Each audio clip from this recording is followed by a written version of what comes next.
शाली इतिहास, हमारी समृद्ध कला।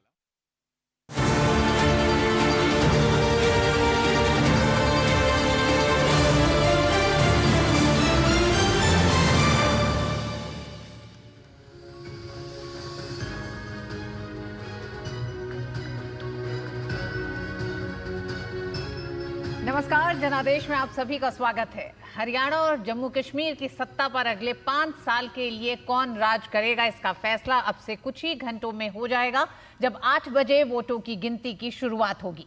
हालांकि एग्जिट पोल जहां हरियाणा में कांग्रेस की सरकार के संभावित आंकड़े दिखा रहे हैं, तो वहीं 10 साल बाद जम्मू कश्मीर में लगभग सभी एग्जिट पोल ने त्रिशंकु विधानसभा के संकेत दिए हैं।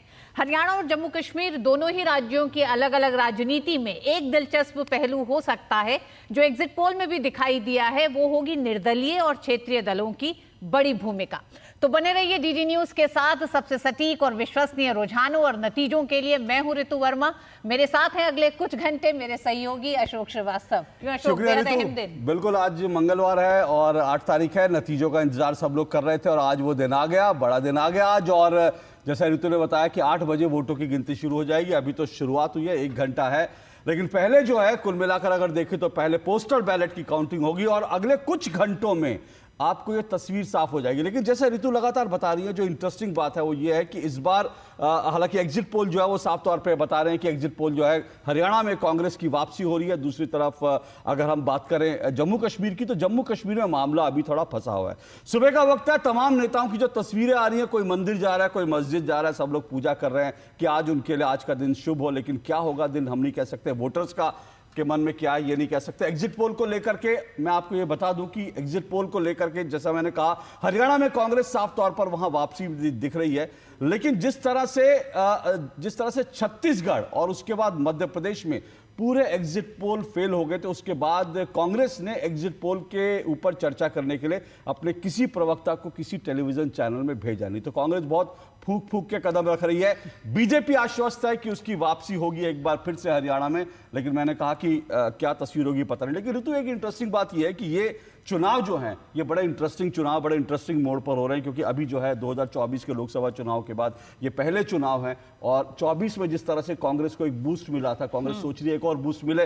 बीजेपी के लिए बड़ी बात यह है कि अगली बार जो है इसके बाद महाराष्ट्र में चुनाव होने हैं, उसके बाद झारखंड में होने हैं, दिल्ली में होने हैं। तो इसलिए ये चुनाव जो है जिस मुकाम पर हो रहा है वो अपने आप में बड़ा इंपॉर्टेंट। बिल्कुल अशोक, दिलचस्प ये भी है कि जहां एक तरफ आज हरियाणा और जम्मू कश्मीर के चुनाव के नतीजे आएंगे, तो वहीं दूसरी तरफ झारखंड को लेकर भारतीय जनता पार्टी आलाकमान बैठकें का दौर भी जारी है।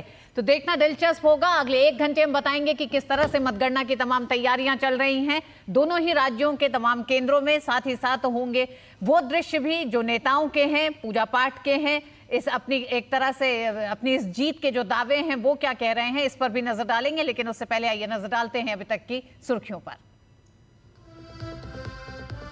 हरियाणा और जम्मू कश्मीर में आज तस्वीर होगी साफ। सुबह 8 बजे से मतों की गिनती होगी शुरू। नतीजों से पहले तेज हुई प्रत्याशियों की धड़कन।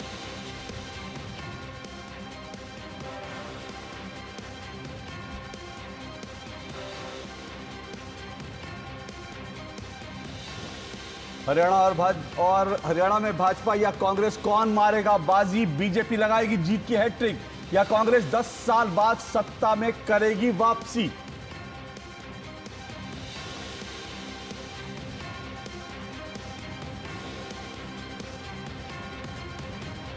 अनुच्छेद 370 हटने के बाद जम्मू कश्मीर की आवाम किसके सिर सजाएगी ताज? भाजपा पहली बार अपने बूते बना पाएगी सरकार या कांग्रेस एनसी गठबंधन पहुंचेगा बहुमत के जादुई आंकड़े तक? और इस वक्त हरियाणा के मुख्यमंत्री नायब सिंह सैनी हमारे संवाददाता नीरज सिंह से बात कर रहे हैं, सुनिए जरा। हमारी डबल इंजन की सरकार ने हरियाणा प्रदेश के लोगों के जीवन को सरल सुगम करने के लिए ईमानदारी से काम किया है। हमारी सरकार ने विकास के कार्यों में विश्वास किया है। लोगों को सुविधाएं मिलनी चाहिए। लंबे समय से जिन लोगों की लोग मांग कर रहे थे और वो उन तक सुविधाएं नहीं पहुंच रही थी, पिछले 10 वर्षों में मोदी जी के नेतृत्व में डबल इंजन सरकार ने गति से उन तक वो लाभ पहुंचाए हैं। अगर हम हरियाणा के इंफ्रास्ट्रक्चर के ऊपर नज़र डालें, देखें तो पिछले 10 वर्षों में गति से पूरा प्रदेश आगे बढ़ा है। हमारा हरियाणा विकसित हरियाणा बना है और अभी आज के बाद और गति से हरियाणा प्रदेश का विकास करने का जिम्मा ये हमारा है। हम डट करके आगे बढ़ाने का काम करेंगे। आप कह रहे हैं कि सर तीसरी बार भारतीय जनता पार्टी यहाँ पर सरकार बनाएगी, तमाम तरह के एग्जिट पोल भी सामने आए, उस पर क्या कहना है? तीसरी बार जो आप बार बार अपील कर रहे हैं कि बनाएगी, उसके पीछे क्या रीजन? देखिए, एग्जिट पोल उनका अपना एक थ्योरी है, एक अपना सिस्टम है। हम उनको भी गलत नहीं ठहराते कि क्योंकि उनका जो सिस्टम है वो अपने तरीके से चलते हैं। परंतु जब हम देखते हैं पिछले लंबे समय से, हम राजस्थान का देखते हैं एग्जिट पोल, हम मध्य प्रदेश का एग्जिट पोल देखते हैं, हम छत्तीसगढ़ का एग्जिट पोल देखते हैं, उत्तराखंड का देखते हैं, तो उनका अपना एक तरीका है काम करने का। हमारा अपना ग्राउंड लेवल के ऊपर अपना तरीका है। हम अपने आधार के ऊपर जो हमने काम किए हैं, जो हम लोगों तक सुविधाएं पहुंचाई हैं, लोगों को हमने निस्वार्थ भाव से, ईमानदारी से लोगों को योजना के साथ जोड़ने का काम किया है। और हमारी सरकार की लगातार सोच रही है कि लोगों को कोई दिक्कत परेशानी समस्या ना हो, उसका निदान हमारी सरकार मजबूती से करे। हमने किया है, हमने उसको लेकर के किया है। देखिए, विपक्ष होता है, विपक्ष अपने तरीके से अपनी बात को करता है और कहता है, और उसकी ड्यूटी भी है। अगर हम अच्छा काम करेंगे उसको भी क्रिटिसाइज करेगा, उसकी ड्यूटी है करना। परंतु अच्छे जब काम होते हैं, ये विपक्ष का भी दायित्व बनता है कि कहीं ना कहीं उनकी प्रशंसा करें। परंतु ये विपक्ष तो इस प्रकार का पहली बार देखा है कि अच्छे काम की भी प्रशंसा नहीं करते। अच्छा, आपने कहा कि जो छोटे दल हैं या निर्दलीय हैं उनको भी साथ में ले सकते हैं अगर जरूरत पड़ी तो? नहीं, देखिए, अभी बाद में पिक्चर क्लियर होगी तो उसके बाद बात करेंगे। कितनी सीटों की उम्मीद है आपको? एक तरफा सरकार भारतीय जनता पार्टी की है। चलिए, ये हमारे साथ थे मुख्यमंत्री नायब सिंह सैनी जी, जो बता रहे थे कि प्रदेश के अंदर भारतीय जनता पार्टी की सरकार बनेगी और इसके साथ साथ ही जो छोटे दल हैं उनको भी साथ लिया जा सकता है। एक बात का जिक्र उन्होंने ज़रूर कहा कि जिस तरीके से पिछले 10 सालों में यहाँ पर लगातार विकास के काम किए गए, जिस तरीके से तमाम समुदाय के लोगों के भले के लिए काम किए गए, उसके आधार पर भारतीय जनता पार्टी तीसरी बार यहाँ पर सरकार बनाने जा रही है। कैमरामैन अनिल के साथ नीरज सिंह, डीडी न्यूज़, कुरुक्षेत्र। तो कुरुक्षेत्र से आप दिलचस्प तस्वीर देख रहे थे। ऋतु, आमतौर पर जो नेता हैं वो इतनी सुबह सुबह, और मुख्यमंत्री जिनकी कुर्सी दांव पर लगी हो, वो जनरली आमतौर पे सुबह सुबह निकलते नहीं, लेकिन वो कुरुक्षेत्र में थे। और पीछे जो है आपको दिख रहा था कुरुक्षेत्र की जो तस्वीर है, जो वहाँ की एक आइकॉनिक तस्वीर है, वो दिख रही थी। और वही एक संदेश दे रही थी कि युद्ध करो, जो परिणाम होगा वो देखा जाएगा। जी, और यही कारण रहा कि नीरज के सवाल पूछने पर भी नायब सिंह सैनी ने एग्जिट पोल पे कुछ कहने से जरूर वो बचे, क्योंकि हम जानते हैं कि एग्जिट पोल ने समय समय पर सभी राजनीतिक पार्टियों के अनुमानों को भी गलत बताया है और एग्जिट पोल खुद भी कई बार गलत साबित हुए हैं। बिल्कुल, एग्जिट पोल को लेकर यही बात मुख्यमंत्री भी कह रहे थे। और इस वक्त हमारे संवाददाता जो फील्ड में तैनात है, लगातार हमारे साथ जो जुड़े हुए हैं, मैं आपको बता दूं, हमारे जो संवाददाता है, आपको हमारे संवाददाता मुकेश दिख रहे हैं। मुकेश इस वक्त हमारे साथ जुड़ चुके हैं नीरज सिंह कुरुक्षेत्र से। एक बार फिर कुरुक्षेत्र की जो आइकॉनिक जो तस्वीर है वो आप देख सकते हैं उनके पीछे। मुकेश हमारे साथ गुरुग्राम से जुड़े हैं, अजीत हमारे साथ सोनीपत से जुड़े हैं और विक्रमजीत हमारे साथ फरीदाबाद से जुड़े हैं। जी अशोक। बिल्कुल, तो चलते हैं। सबसे पहले नीरज, आप ही के पास चलते हैं। कुरुक्षेत्र में हैं आप, और भगवान श्री कृष्ण ने कुरुक्षेत्र में संदेश दिया था कि फल की चिंता मत कर, युद्ध कर। तो लगता है कि उसी कुछ भाव के साथ 6 महीने का वक्त मिला सिर्फ नायब सिंह सैनी को युद्ध करने के लिए, अपने आप को प्रिपेयर करने के लिए, लेकिन कॉन्फिडेंट दिख रहे थे, जबकि एग्जिट पोल तो बिल्कुल उलट नतीजे दिखा रहे हैं वहां पर। देखिए, बिल्कुल कॉन्फिडेंट दिख रहे थे अशोक। और जब हमने सवाल भी किया कि आखिर क्या कारण है कि आप तीसरी बार भारतीय जनता पार्टी की सरकार हरियाणा के अंदर देखते हैं, तो उन्होंने कहा कि जिस तरीके से भारतीय जनता पार्टी ने यहाँ सभी लोगों के विकास के लिए काम किया है, तमाम जो ज़रूरतमंद लोग थे उन तक सुविधाएं पहुंचाई हैं, युवाओं के लिए बिना खर्ची और बिना पर्ची की जो नौकरियां हैं वो राज्य सरकार के द्वारा दी गई हैं। इसके अलावा जो दलित और पिछड़े वर्ग हैं उनकी ज़रूरतों का और उनकी हर तरह की जो सहायता है उसका करने का काम हरियाणा की जो सरकार है, भारतीय जनता पार्टी की सरकार है, उसने किया है। और आप देखें, मेरे कैमरामैन अनिल आपको दिखा रहे हैं उन तस्वीरों को कि यही वो कुरुक्षेत्र का इलाका है जहाँ पर युद्ध लड़ा गया था, और यही वो इलाका है जहाँ पर भगवान श्री कृष्ण ने गीता का उपदेश भी दिया था। और यही कारण है कि अब परीक्षा की घड़ी आ गई है, युद्ध का समय चल रहा है।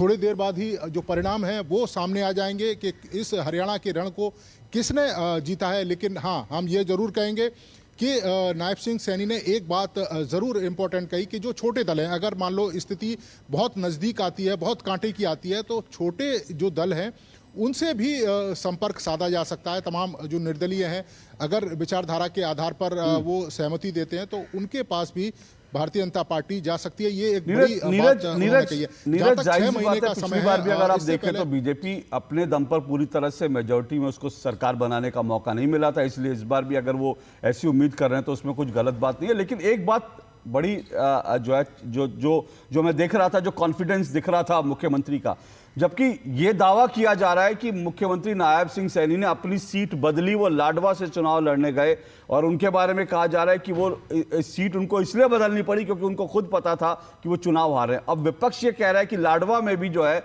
उनका जीत बड़ी मुश्किल है। ऐसे में मुख्यमंत्री कॉन्फिडेंट दिख रहे हैं, मतलब क्या उनके पास कोई अंदरूनी सूचना है या फिर वो इस वक्त जो है एक ब्रेव फेस दिखाने की कोशिश कर रहे हैं? नहीं, देखिए उनके पास सूचना है, और जिस तरीके से वो बातों का जिक्र कर रहे थे, अगर हम लाडवा की भी बात करें, कुरुक्षेत्र उनका इलाका रहा है और पहले से भी यहाँ से सांसद रहे हैं। लाडवा लगातार उनके संपर्क में रहा है। हमने ये सवाल उनसे पहले भी पूछा था कि आखिर करनाल की जगह लाडवा को ही क्यों चुना गया, क्या भारतीय जनता पार्टी का कोई ये मास्टर स्ट्रोक है या आपको कहीं ना कहीं फंसा तो नहीं दिया है? तो उनका साफ ये कहना था कि ऐसा नहीं है। करनाल से लगातार सीएम चुने जाते रहे, मनोहर लाल खट्टर वहाँ से चुने, उपचुनाव भी वो यहाँ से जीते। लेकिन भारतीय जनता पार्टी ये मैसेज देना चाहती है कि जो सीएम है वो राज्य के किसी भी हिस्से से चुनाव लड़ सकता है, और यही कारण है कि लाडवा गए। आप देखें कि लाडवा जो सीट है वो कांग्रेस पार्टी की पास रही है वो सीट, और मेवाराम कांग्रेस पार्टी से वहाँ से जीते हैं। इस बार भी मेवाराम चुनावी मैदान में है। तो ये कहीं ना कहीं एक मास्टर स्ट्रोक भी हो सकता है भारतीय जनता पार्टी का कि कांग्रेस के सामने, मजबूत कैंडिडेट के सामने मुख्यमंत्री को चुनाव लड़ाया जाए और उसके बाद पूरे राज्य में उनकी सिक्योरिटी है उसको स्वीकार की जाए। जहां तक मुख्यमंत्री नायब सिंह सैनी की बात है, आप अशोक देखें कि 6 महीने का समय जरूर मिला, लेकिन 6 महीने में जिस तरीके से उन्होंने काम किया, 6 महीने में जिस तरीके से हर समाज के पास वो पहुंचे, 6 महीने में जिस तरीके से डोर टू डोर युवाओं से लेके बुजुर्गों से लेके हर किसी के व्यक्ति के पास वो पहुंचे और हर कोई उनके पास आसानी से पहुंच सकता है। ये एक सबसे बड़ी खूबी है मुख्यमंत्री नायब सिंह सैनी की कि वो सर्व सुलभ है, सभी के पास पहुंचते हैं और सभी उनके पास जा सकते हैं।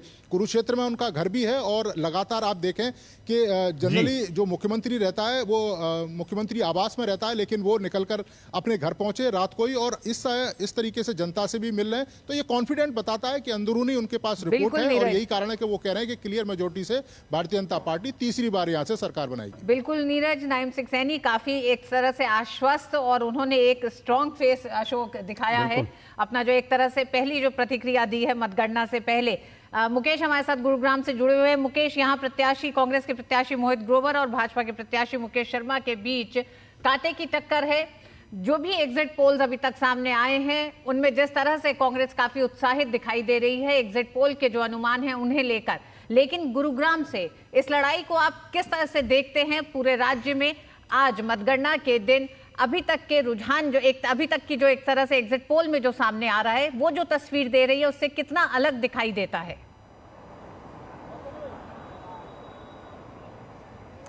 बिल्कुल, इस समय मैं गुरुग्राम के इस काउंटिंग सेंटर में हूं जहां पर 4 जिलों की जो है वो काउंटिंग की जाएगी। बादशाहपुर, सोना, गुरुग्राम, ये वो तमाम जिले हैं जहां पर वोटिंग प्रतिशत भी अच्छा रहा। सोना में ताबड़तोड़ वोटिंग हुई। गुरुग्राम जो एक आईटी हब है, यहां पर जो उस दिन मैं वोटिंग के दिन भी मौजूद था, शुरू में रफ्तार वोटों की जो धीमी थी उसके बाद रफ्तार पकड़ी और 50% के आसपास मतदान हुआ। लेकिन यहाँ मुकेश शर्मा और ग्रोवर के बीच में जो यहाँ कांटे की टक्कर है उसको देखते हुए जब एग्जिट पोल दिखा रहा था तो कई जगह पर देखा हमने उन दिनों भी कि कांग्रेस यहाँ पर अपने आप को बड़ा आश्वस्त मान रही है। लेकिन खुद मुकेश शर्मा ने कहा कि ऐसा कुछ नहीं है, क्योंकि ग्राउंड पर जो काम किए गए हैं वो जनता जानती है। कितना आईटी हब में यहाँ पर रिवोल्यूशन आया, कितनी क्रांतिकारी है, कितना यहाँ पर लोगों को रोजगार मिला, कितना यहाँ पर इंफ्रास्ट्रक्चर डेवलप हुआ, आईटी हब बन करके आया। आप दिन आए रात आए, आपको तमाम चीजें जो है वो एकदम अप्रोप्रिएट मिलती चलती हैं। और साथ ही साथ उन्होंने बोला कि हैट्रिक लगाने के लिए उनकी सरकार जो है तैयार है, क्योंकि डबल इंजन की सरकार है। सेंटर में जिस तरह से भारतीय जनता पार्टी काम कर रही है और उन्हीं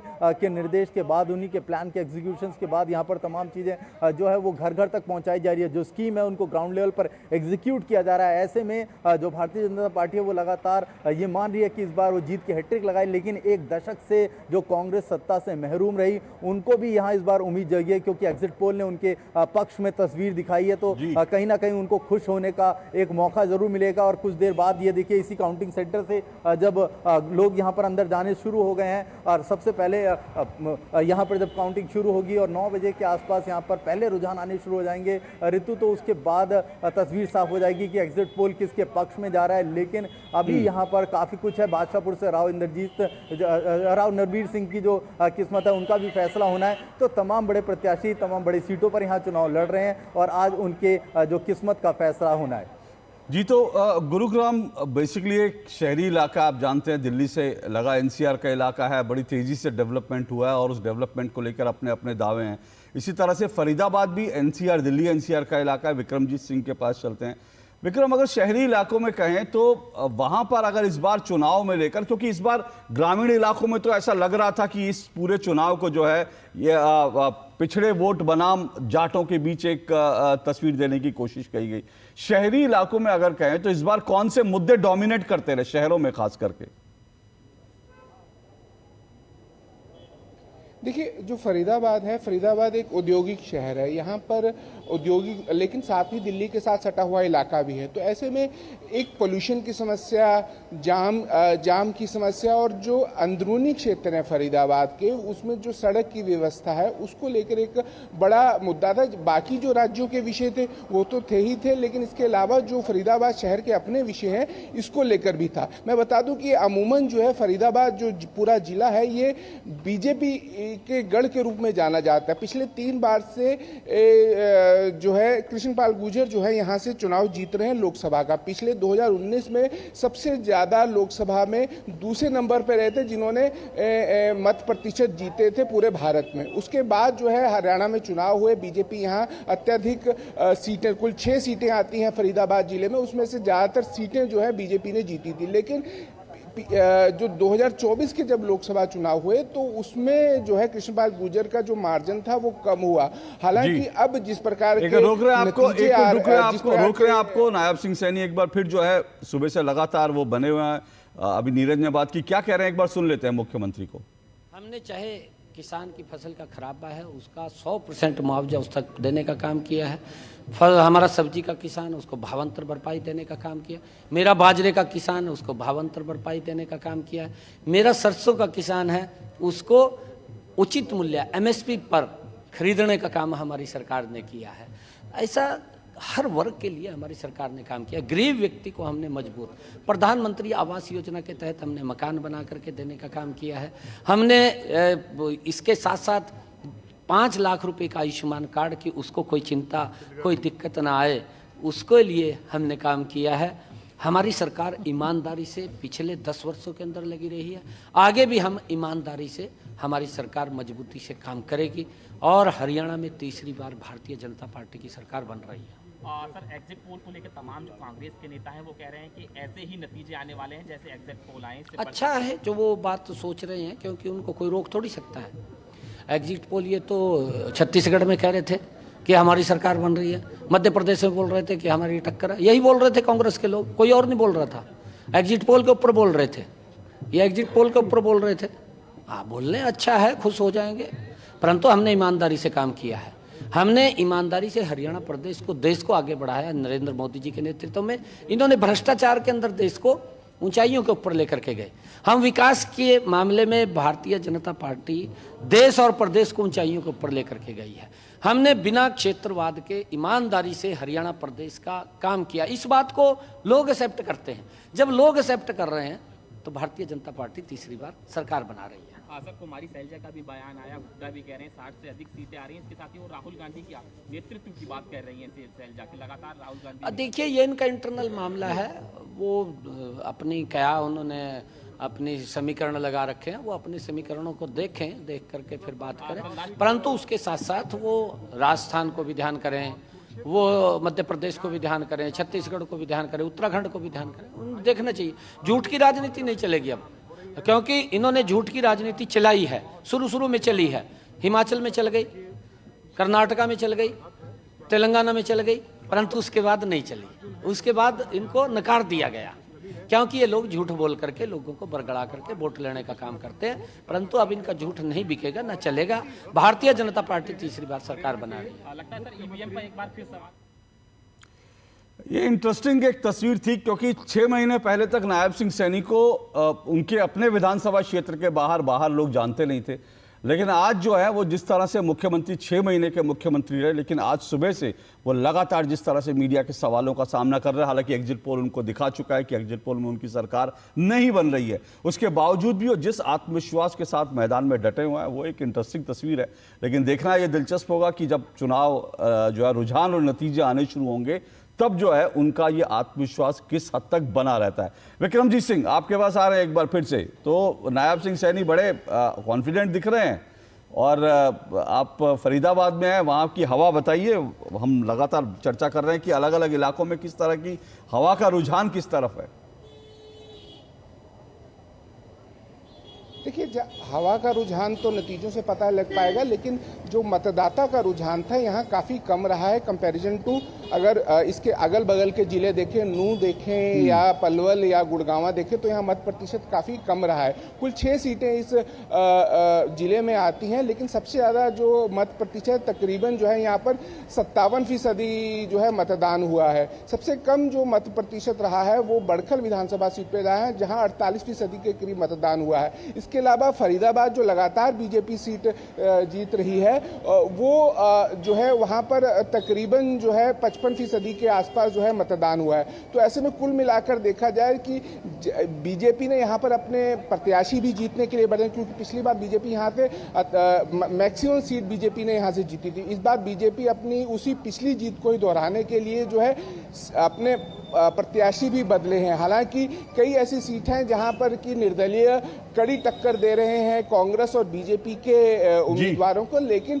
अब क्योंकि कुछ ही घंटे बचे हैं तो देखना होगा कि क्या नतीजे निकलते हैं। जी, सोनीपत से हमारे साथ अजीत जुड़े हुए हैं। अजीत, हरियाणा में जब हम गुड़गांव की बात करते हैं, जब हम फरीदाबाद की बात करते हैं, तो वो शहरी मुद्दे ज़्यादा हावी दिखाई देते हैं, लेकिन सोनीपत और इससे आगे की अगर हम बात करते हैं तो यहाँ से हरियाणा की धरती को किसान, जवान और पहलवान की धरती कहा जाता है। ये तमाम मुद्दे चुनाव से पहले भी हावी रहे, चुनाव के दौरान भी राजनीतिक पार्टियों ने रणनीतियां बदली इन मुद्दों को लिहाज से। तो किस तरह से आप देख रहे हैं पूरे चुनाव को, और जो एग्जिट पोल में जो सामने आया है उससे कितना इतर भी माहौल दिखाई देता है?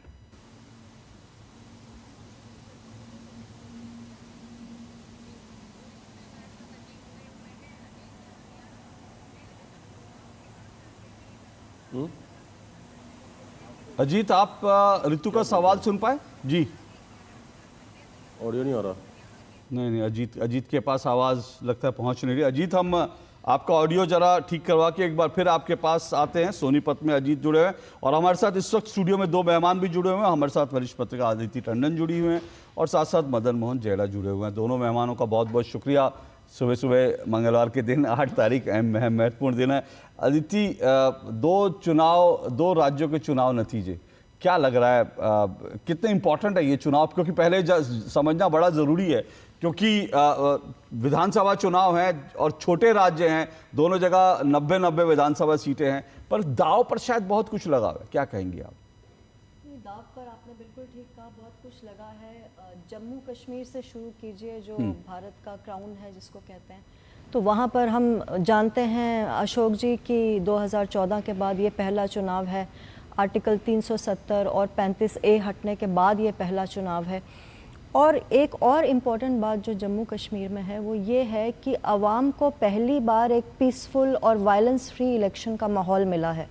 जिस तरीके से कैनवसिंग देखी गई है, जिस तरीके से कलरफुल कैंपेनिंग कैंडिडेट्स की देखी गई है, जमाते इस्लामी की वापसी 1987 के बाद पहली बार अपने आप में बहुत बड़ी कहानी है।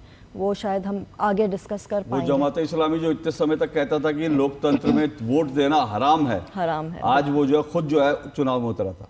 हरियाणा का एक चीज़ मुझे याद आती है अशोक जी, इम्पोर्टेंस हरियाणा की यहीं से जाहिर हो जाती है कि नरेंद्र मोदी को जब भाजपा ने अपना प्राइम मिनिस्टरियल कैंडिडेट घोषित किया था 2013 में, तो पहली रैली जिसको कहते हैं मोदी जी ने रेवाड़ी में की थी। बहुत बड़ी रैली थी एक्स सर्विसमैन की, उसमें retired army general VK Singh उनके साथ बैठे थे। बहुत बड़ा जलसा हुआ था, उसमें 2 लाख के करीब लोग आए थे। तो एक तरीके से Narendra Modi as prime minister अपने आप को जब इंट्रोड्यूस करना चाहते थे तो वो हरियाणा गए थे। तो आप समझ सकते हैं कि इस प्रदेश का इम्पोर्टेंस कितना है। नेचुरली दिल्ली से सटा हुआ है। 2024 के नेशनल इलेक्शन के बाद पहला स्टेट चुनाव का साइकिल है। बहुत कुछ दाव पर है, क्योंकि नेशनल इलेक्शन में हम सब जानते हैं कि भाजपा अपने आप में बहुमत नहीं पा पाई। तो क्या ये जो विनिंग स्ट्रीक है भाजपा की, उसको तोड़ पाती है ऑपोजिशन, या कि भाजपा को रोक पाती है?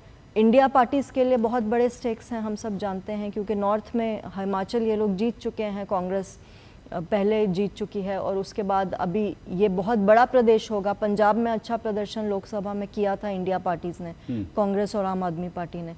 पंजाब में भाजपा का प्रदर्शन इतना अच्छा नहीं था लोकसभा चुनाव में।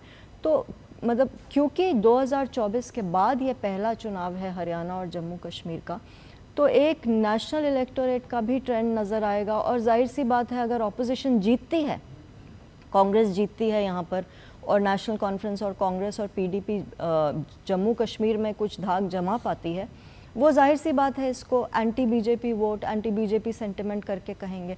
भाजपा अगर जीतती है, अगर अच्छे नंबर्स पाती है, तो प्रो इनकम्बेंसी का जो एक नैरेटिव है भाजपा का, कि भाजपा ही एक ऐसी पार्टी है जो बार बार इलेक्ट होती है, जिसमें बार बार लोग विश्वास जताते हैं, वो नैरेटिव आगे चलेगा। तो नैरेटिव्स की लड़ाई और इंडिया पार्टी की रेलेवेंस और रीजनल पार्टीज़ की रेलेवेंस भी स्टेक पर है, क्योंकि हरियाणा में खासकर, ऑल्सो जम्मू एंड कश्मीर मुझे कहना होगा, नेशनल कॉन्फ्रेंस कश्मीर में जिस तरह से क्षेत्रीय पार्टियों ने एक तरह से अपना वर्चस्व, या फिर यूं कहें कि उस पूरे क्षेत्र में पिछले अगर हम 50 साल में देखें अशोक, तो हमने देखा कि जहां एक तरफ नेशनल कॉन्फ्रेंस पीडीपी से इतर इस समय हमें दिखाई देता है कि कई ऐसी क्षेत्रीय पार्टियां हैं जो इस चुनाव में अपने दमखम को आजमा रही हैं, और हो सकता है आने वाले समय में या अगले 25 से 30 साल तक इन राजनीतिक पार्टियों का एक हिस्सेदारी बड़ी दिखाई दे इन क्षेत्रीय पार्टियों की। मदन मोहन जी, हरियाणा का जब हम जिक्र करते हैं, अदिति जी ने बहुत साफ कहा कि हरियाणा में 2013 का उन्होंने जिक्र किया। प्रधानमंत्री नरेंद्र मोदी ने जब अपनी पहली रैली की थी, वहां से लेकर 10 साल के लिए इन चुनाव के नतीजों पे कांग्रेस के पास खोने को ज्यादा कुछ नहीं है, हौसला बुलंद है, एग्जिट पोल के नतीजे भी, और क्योंकि पिछली एक लंबी हार के बाद, लेकिन भारतीय जनता पार्टी के पास खोने को काफी कुछ है। ऐसे में आप किस तरह से देख रहे हैं पूरे हरियाणा के इस चुनाव? एक चीज जोड़ दूं मैं ऋतु, जो आप करें, मतलब मुझे आप बोले उससे पहले 2013 का जो अदिति जी ने जिक्र किया, ये बड़ा इंपॉर्टेंट फैक्टर है कि 2013 में जब प्रधानमंत्री नरेंद्र मोदी की पहली रैली हुई, उस समय बीजेपी हरियाणा में कोई ताकत मानी ही नहीं जाती थी, मतलब बीजेपी को कोई काउंट ही नहीं करता था। और उसके बाद बीजेपी जिस तरह से सत्ता में आई, वो देश की राजनीति, हरियाणा की राजनीति में बड़ा परिवर्तन था। जी देखिए, बीजेपी को अगर जिस प्रकार से बीजेपी हरियाणा में आगे बढ़ी है, अगर हम 2014 से शुरुआत करें, तो उस समय बीजेपी ने जो जातियों की एक सोशल इंजीनियरिंग वहाँ पर की थी, और वो सफल रही थी। और हरियाणा में हमेशा ये होता था कि वो राजनीति जाटों पर केंद्रित रहती थी, लेकिन बीजेपी ने उसे नॉन जाट पे फोकस करते हुए वहाँ पर बीजेपी आगे बढ़ी। उसे एक बार नहीं, 2 बार सफलता मिली। तीसरी बार बीजेपी उसी राह पर अभी फिर आगे बढ़ी है। तो इस बार वो कितनी सफल होती है, कितनी नहीं होती है, ये तो कुछ घंटे में पता चल जाएगा। लेकिन मुझे लगता है कि एक तो इसका ये भी मैसेज है कि जो एक बीजेपी हमेशा लीग से हट के काम करती है, एक नॉन जाट की सोशल इंजीनियरिंग वहाँ पर की गई, नॉन जाट चेहरे पे वहाँ पर दांव लगाया गया, वो अगर इस बार फेल होता है, 2 बार सफल रहा, अगर तीसरी बार फेल होता है, तो हो सकता है बीजेपी को आगे अपनी रणनीति में कोई बदलाव करना पड़े। दूसरी बात यह है कि जैसे एग्जिट पोल के नतीजों की बात आपने कही, एग्जिट पोल जो दिखा रहे हैं, एग्जिट पोल में जो भी टक्कर दिख रही है वो बीजेपी और कांग्रेस के बीच में दिखाई दे रही है। उसमें छोटी पार्टियां जो निर्दलीय हैं उनको अनदेखा किया जा रहा है। मुझे लगता है, या ऐसा लग रहा है कि वो कहीं नहीं, लेकिन मुझे लगता है कि वहाँ पर छोटी पार्टियाँ और जो निर्दलीय हैं वो कुछ न कुछ भूमिका में रहेंगे, क्योंकि वो खेल बना सकते हैं, बिगाड़ सकते हैं। क्योंकि अगर हम वहाँ देखें सर कि जो 2014 का इलेक्शन हुआ, तब भी वहाँ पे त्रिकोणीय हुआ था। सेकंड नंबर पे इनेलो हो रहा था और थर्ड नंबर पे कांग्रेस रही थी। 2019 का इलेक्शन देखें, तब भी वो त्रिकोणीय हुआ था, जेजेपी तीसरे नंबर पे रही थी। तो इस बार अगर वो ऐसा लग रहा है कि सिर्फ बीजेपी और कांग्रेस के बीच है, तो मुझे लग रहा है कि एकदम से इस पर अभी यकीन सा नहीं होता है, लेकिन कुछ घंटे में स्थिति साफ हो जाएगी। मुझे फिर भी लगता है कि छोटी पार्टियां वहाँ पर निर्णायक भूमिका में रहेंगी। और जहाँ तक बीजेपी का एक प्रश्न बीजेपी के सिलसिले में और महत्वपूर्ण है, अभी आपने देखा नायब सिंह सैनी का कॉन्फ्रेंस बता रहा है, तो जो एग्जिट पोल में वो ये तो कह रहे हैं कि बीजेपी की सीटें कम हो रही, लेकिन वो ये नहीं कह रहे हैं कि बीजेपी का वोट बैंक खिसक रहा है। वोट शेयर नहीं, हाँ एग्जैक्टली, ये इंपॉर्टेंट बात है। तो ये भी बीजेपी का जो वोट शेयर है वो खिसकता हुआ नहीं दिख रहा। बीजेपी अपने वोट शेयर पे इंटैक्ट है। तो यानी कि अगर वोटों का कंसोलिडेशन होता है, वो कुछ चीजें होती है जिसके कारण अगर बीजेपी अगर सत्ता से बाहर होती है, लेकिन बीजेपी का वोट शेयर पर फिर भी जो अभी मदन मोहन जी ने कहा बड़ा इंपॉर्टेंट पॉइंट है कि छोटी पार्टियों को आप बिल्कुल रूल आउट नहीं कर सकते, क्योंकि हरियाणा में बड़ा फैक्टर होता है छोटी पार्टियां। वो कितना बड़ा फैक्टर होगा ये देखना दिलचस्प रहेगा, लेकिन छोटी पार्टियां जो हैं और निर्दलीय वो जम्मू कश्मीर में भी किसी का खेल बना सकते हैं, बिगाड़ सकते हैं। क्योंकि ये मत भूलिए, मुख्यमंत्री जो पूर्व मुख्यमंत्री जो उमर अब्दुल्ला, उनको 2 लाख वोटों से जो है वो हराया था लोकसभा चुनाव में। ये सब बड़ा इंपॉर्टेंट फैक्टर है, लेकिन आएंगे इस पर चर्चा जारी रहेगी, लेकिन इस छोटे से ब्रेक के बाद।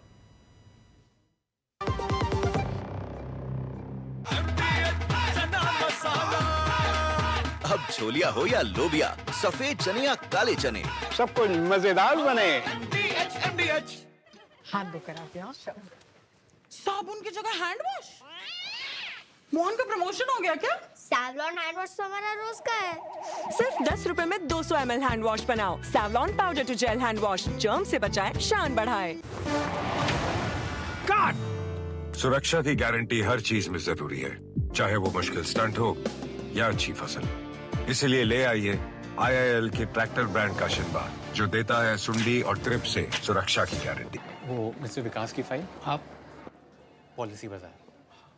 मैम, आपका हेल्थ इंश्योरेंस क्लेम अप्रूव हो गया है, अब आप सर को घर ले जा सकती हैं। क्लेम के टाइम पे हमेशा आपकी हेल्प को तैयार। पॉलिसी बाजार, 1 करोड़ का हेल्थ इंश्योरेंस सिर्फ 390 रुपए महीने से शुरू। बात जब पीढ़ियों के लिए बनने वाले घर की हो तो जिम्मेदारी बड़ी हो जाती है। गैलेंट समझता है ये जिम्मेदारी। अब डबल M रिब्स के साथ गैलेंट एडवांस TMT रीबार, निर्माण का रियल हीरो।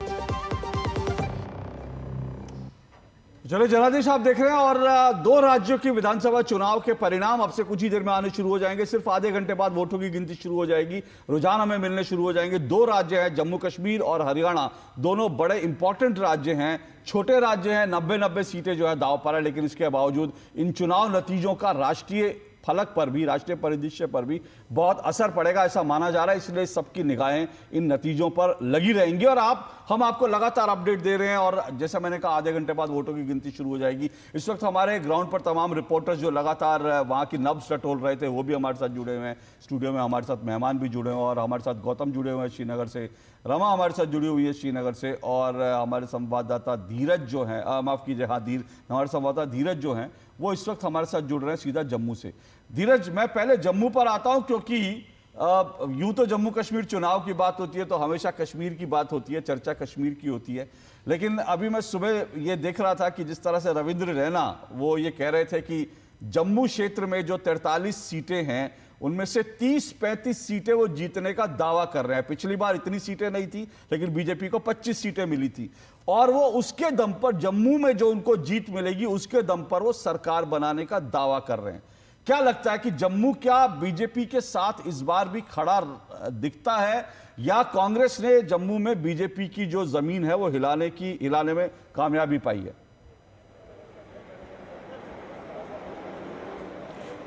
देखिए, अगर हम जम्मू की बात कर लेते हैं तो जम्मू भारतीय जनता पार्टी का गढ़ रहा है। जो पिछला जो चुनाव साल 2014 में हुआ था, तो साल 2014 के चुनाव में भी जम्मू से भारतीय जनता पार्टी को 25 सीटें मिली थी, और ऐसा कहा जाता है कि इस बार का जो अनुमान है उसी के आसपास, जैसे कि लोग बता रहे हैं कि जम्मू में हो सकता है कि भारतीय जनता पार्टी पिछले प्रदर्शन को बेहतर कर सके, या ये भी हो सकता है कि भारतीय जनता पार्टी जो आंकड़ा है जिसके बारे में ऐसा कहा जा रहा है कि केवल जम्मू के क्षेत्र से भारतीय जनता पार्टी अच्छी बहुमत के साथ जीत कर आएगी, और जिस तरीके से यहाँ के जो नेता हैं, जिस तरीके के यहाँ के जो पार्टी के लोग हैं और यहाँ के जो उम्मीदवार हैं, उनको भरोसा है कि भारतीय जनता पार्टी यहाँ अच्छी खासी बहुमत के साथ जीत कर आ रही है। और अभी हमारे साथ ये भारतीय जनता पार्टी के जो प्रत्याशी विक्रम रंधावा थे वो भी मौजूद थे। उनसे हमने पूछा कि क्या होगा आकलन जम्मू का, तो उन्होंने कहा कि जम्मू में Bharatiya Janata party single largest party बनकर आएगी। और अब देखिएगा कि जबकि नतीजे आने शुरू होंगे, नतीजे आने के बाद भारतीय जनता पार्टी को स्पष्ट बहुमत आपको देखता हुआ मिलेगा। हालांकि कांग्रेस पार्टी का अलग ही तर्क है, उनका अलग दावा है। कांग्रेस पार्टी का रही है कि इस बार जो पिछले चुनाव में कांग्रेस पार्टी को अगर हम जम्मू क्षेत्र की बात कर लें तो वहां उनको बहुत ज्यादा लाभ नहीं मिला था। तो लेकिन इस बार कांग्रेस पार्टी को इस उम्मीद में है कि उन्हें जम्मू के क्षेत्र में भी सेंधमारी करने का मौका मिलेगा। अब से थोड़ी देर पहले हमारे साथ कांग्रेस के कार्यकारी अध्यक्ष रमन भल्ला थे, जिनसे हमारी बात हुई थी। तो रमन भल्ला का ये दावा है कि कांग्रेस और एनसी गठबंधन के साथ सरकार बनाएगी। हालांकि हमने उनसे पूछा कि आपको पीडीपी की जरूरत क्यों पड़ रही है, अगर लगता है कांग्रेस और एनसी को वो गठबंधन में आ जाएगी तो फिर फारूक साहब ये क्यों कह रहे हैं कि जो अगर पीडीपी हमारे साथ आती है तो सरकार बनाने में हमें दिक्कत नहीं आएगी। तो कुल मिलाकर अगर हम जम्मू कश्मीर की अगर हम बात कर लें तो जम्मू कश्मीर में जो विपक्ष के जो दल हैं उनके दावों में अभी दम जरूर कम दिखता है, क्योंकि कभी वो पीडीपी की बात करते हैं, कभी वो निर्दलीय प्रत्याशी की बात करते हैं, या कभी वो कांग्रेस की बात करते हैं। तो कुल मिला के जबकि 11-12 बजेंगे, 12 बजे के बाद ही जो राजनीतिक दल अपने रुझान की तरफ जाएंगे या वो बता पाएंगे कि किसकी सरकार बनेगी। जी धीरज, जम्मू कश्मीर के चुनाव जम्मू संभाग और कश्मीर संभाग की सीटों की वजह से काफी दिलचस्प हो जाते हैं। श्रीनगर से रमा त्यागी हमारे साथ जुड़ गई हैं। रमा, अगर हम कश्मीर संभाग की सीटों की बात करें तो एनसी और कांग्रेस के गठबंधन को काफी आश्वस्त दिखाई दे रहा है, लेकिन फिर भी फारूक अब्दुल्ला ने बहुत साफ कहा है कि वो पीडीपी को भी साथ लेके चलेंगे। ऐसे में हम देख रहे हैं कि लोकसभा चुनाव में इंजीनियर राशिद की जीत कई बड़े संकेत दे रही है, और उन्हीं संकेतों को अगर आगे बढ़ाएं तो बारामूला की 18 सीटों में से 15 सीटों पर इंजीनियर राशिद को बड़ा समर्थन मिला था। क्या वो समर्थन इस चुनाव में सीटों में तब्दील होता भी दिखेगा? किस तरह से क्षेत्रीय पार्टियां, जो नई पार्टियां हैं, उनका पूरा चुनावी परिदृश्य में कितनी पकड़ और क्या नतीजों पे असर दिखाई देता है? देखिए, जिस तरह से इंजीनियर रशीद की आपने बात की है और 44% जो है निर्दलीय, 44% से ज्यादा निर्दलीय यहाँ पर चुनाव लड़ रहे हैं। बेशक एग्जिट पोल में एनसी कांग्रेस को कुछ बढ़त दिखाई दे रही है, लेकिन दिल की धड़कनें सभी की बढ़ी हुई है और यही वजह है कि इस तरह के स्टेटमेंट्स आने शुरू हुए। फारूक अब्दुल्ला और महबूबा मुफ्ती, जबकि इनकी आपस में बात नहीं हुई है, जो रिपोर्टर्स हैं या जो खबरें हैं उनके थ्रू ही उनसे रिएक्शन किए गए हैं। तो उसमें महबूबा मुफ्ती ने भी कहा है, उनकी कुछ शर्तें हैं जिसमें उन्होंने कहा है कि वो जो है गठबंधन का पार्ट बन सकती हैं। उससे पहले वो कह रही थी कि वो गेम चेंजर बनेंगी और वो किंग नहीं बनेंगी, किंग मेकर बनेंगी। तो कहीं ना कहीं ये उनको था कि जमीन उनकी खिसक चुकी है, जो आंकड़ा है वो उनके पक्ष में नहीं आएगा, लेकिन हाँ वो किसी गठबंधन का हिस्सा जरूर बनेगी। इसके अलावा फारूक अब्दुल्ला लगातार जो है एनसी जो है महबूबा मुफ्ती के ऊपर कई तरह के जो व्यंग्यबाण जो है तंज कस रही थी और कई तरह के जो अटैक उन्होंने किए थे, क्योंकि साउथ कश्मीर में बहुत सारी सीटें पे उनके आमने सामने की टक्कर थी, क्योंकि जो एनसी और कांग्रेस है वो इकट्ठा लड़े थे, लेकिन पीडीपी ने सभी सीटों पर अपने उम्मीदवार उतारे थे। तो जो इनकी लड़ाई थी वो दिखाई दे रही थी। जो महबूबा मुफ्ती हैं वो 1987 के मास रिगिंग पे एनसी को बहुत ज्यादा जो है घरों में खड़ा कर रही थी, तो तमाम ये सब चीजें वापस आई थी। लेकिन अब जो समर्थन में वो भी दूसरे के द्वारा पूछे गए सवालों पर एक दूसरे के पास जो ये आते हुए दिखाई दे रहे हैं, तो कहीं ना कहीं ये दिख रहा है कि जो क्षेत्रीय दल हैं वो ये मान रहे हैं कि उनकी जो उनके जो दावे हैं, उनके जो वादे हैं, कहीं ना कहीं वो जो है हिल सकते हैं। और उसके साथ ही जो क्षेत्रीय वो जो निर्दलीय हैं, जो नए चेहरे हैं, वो महत्वपूर्ण भूमिका निभा सकते हैं। और यही वजह है कि उमर अब्दुल्ला 2 सीटों पर चुनाव लड़े। बारामूला को चुनाव वो हार गए थे, परंपरागत सीट वो एनसी की कही जाती थी, और श्रीनगर से जाकर बारामूला उनका जाने का, चुनाव लड़ने का लोकसभा की हम बात करें तो उसका मकसद यही था, क्योंकि यहाँ पर उन्हें पता लग गया था कि लोग पसंद नहीं कर रहे हैं। श्रीनगर में उन्होंने आगा रोहिला को यहाँ पर उतारा था।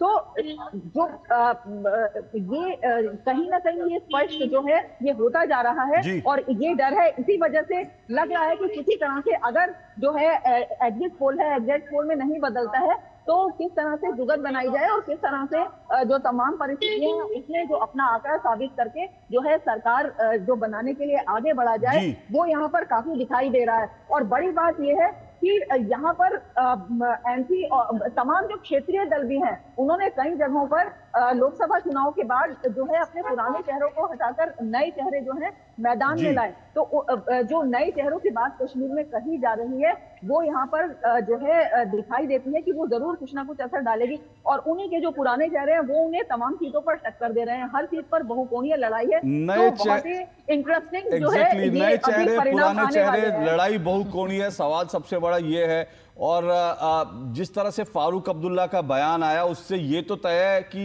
एनसी और कांग्रेस भले ही कितना दावा करे लेकिन उनको खुद को विश्वास नहीं है। और एक फैक्टर और है इस चुनाव में, वो ये है कि राज्यपाल 5 जो है वो विधायकों को नॉमिनेट करेंगे जिनको वोटिंग का अधिकार होगा। इसलिए विपक्ष ये कह रहा है कि बीजेपी तो पहले ही 5 से शुरुआत कर रही है, इसलिए थोड़ा आत्मविश्वास उनका डिगा हुआ साफ तौर पे दिख रहा है। लेकिन गौतम, कश्मीर में बीजेपी अपने पूरी तरह से कैंडिडेट भी नहीं खड़े कर पाई थी, लेकिन बीजेपी ये दावा कर रही है कि वहां पर जो निर्दलीय, बड़ी तादाद में निर्दलीय वहां पर लड़ रहे हैं, और ये भी खबर है कई निर्दलियों को बीजेपी ने सपोर्ट किया, उनको हर रूप से, आर्थिक रूप से, हर तरह से मदद की।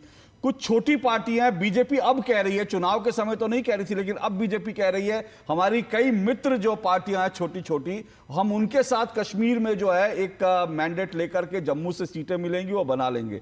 इसमें एक फैक्टर ये भी है, ये भी नहीं भूलना चाहिए, इंजीनियर राशिद को लेकर बार बार बात की जा रही है, उनकी पार्टी की बात की जा रही है, लेकिन उनकी पार्टी के पास कोई एक सिंबल नहीं था। तो उनके कैंडिडेट जो हैं, जो जीतेंगे, अगर उनके कैंडिडेट जीतते हैं तो उनके ऊपर कोई दल बदल की कोई बाधा नहीं रहेगी, कोई उनके ऊपर कोई इस तरह का नहीं रहेगा। ऐसे में बड़ा इंटरेस्टिंग हो जाएगा कश्मीर का रीजन का जो परिणाम आता है। जी बिल्कुल। देखिए अशोक, आपने बात की पहले तो राज्यपाल जो मनोनीत कर सकते हैं 5 सदस्य, उस पर कल बीजेपी ने कई नेताओं ने बयान साफ साफ दिया है कि ये एक ऐसे शगुफा छोड़ा जा रहा है पूरा माहौल खराब करने के लिए, क्योंकि ऐसी कोई भी मंशा नहीं है, ना बीजेपी की है ना राज्यपाल की है, कि इस तरह से मनोनीत करके पहले ही सदस्यों को सदन का गठन भी नहीं हुआ है, हम इस तरह से अपना समर्थन जुटाने की कोशिश करेंगे। बीजेपी ने साफ तौर पे कहा है कि हमें पूरा समर्थन मिल रहा है जनता से, जम्मू कश्मीर दोनों में मिल रहा है। यहाँ भी उन्होंने नुमाइंदे खड़े किए तकरीबन 19 सीटों पर, और उनको पूरी उम्मीद है कि वो सरकार बनाने की स्थिति में, अगर पूरे बहुमत से नहीं तो फिर कुछ वो समर्थन जुटा के, जैसे कि आपने जिक्र किया कि कुछ निर्दलीय हैं जिनको उन्होंने समर्थन अब शायद वो कह रहे हैं कि उन्होंने दिया है और उनकी मदद से शायद वो सरकार बना पाएंगे। तो ये साफ तौर पर बीजेपी की राय है कि वो किसी न किसी परिस्थिति में अगर सत्ता के करीब पहुंचे तो उस परिस्थिति में वो कोशिश करेंगे कि सरकार बनाएंगे। हालांकि कश्मीर के बारे में ये भी कहा जाता है, मैं एक ट्वीट पढ़ रहा था इल्तिजा मुफ्ती का, जो कि महबूबा मुफ्ती की पीडीपी की मीडिया एडवाइजर भी है, कि कश्मीर में पॉपुलर को छोड़ के कुछ भी सीधा नहीं होता है। तो उन्होंने साफ तौर पर यह भी कहा फारूक अब्दुल्ला के बयान के बाद कि हम पीडीपी से समर्थन ले सकते हैं, गुपकार अलायंस अभी भी है।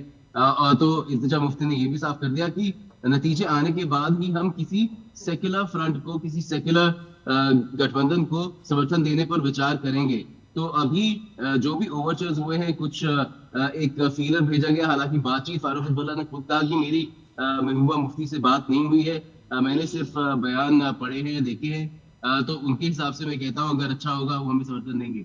तो अभी कुछ भी तय नहीं है, नतीजे जब आएंगे और साफ तौर पर जब नतीजे आएंगे तकरीबन 12 बजे के बाद, तभी मेरे ख्याल से कुछ आप उम्मीद रख सकते हैं कि सुगबुगाहट होगी, डिपेंडिंग ऑन कि किस तरह के नतीजे आते हैं। बिल्कुल, जी हाँ बिल्कुल। और चुनाव पूर्व किसी तरह का गठबंधन ना होना भी ये साफ बताता है कि फारूक अब्दुल्ला और महबूबा मुफ्ती के बीच जो टकराव है वो बहुत साफ है।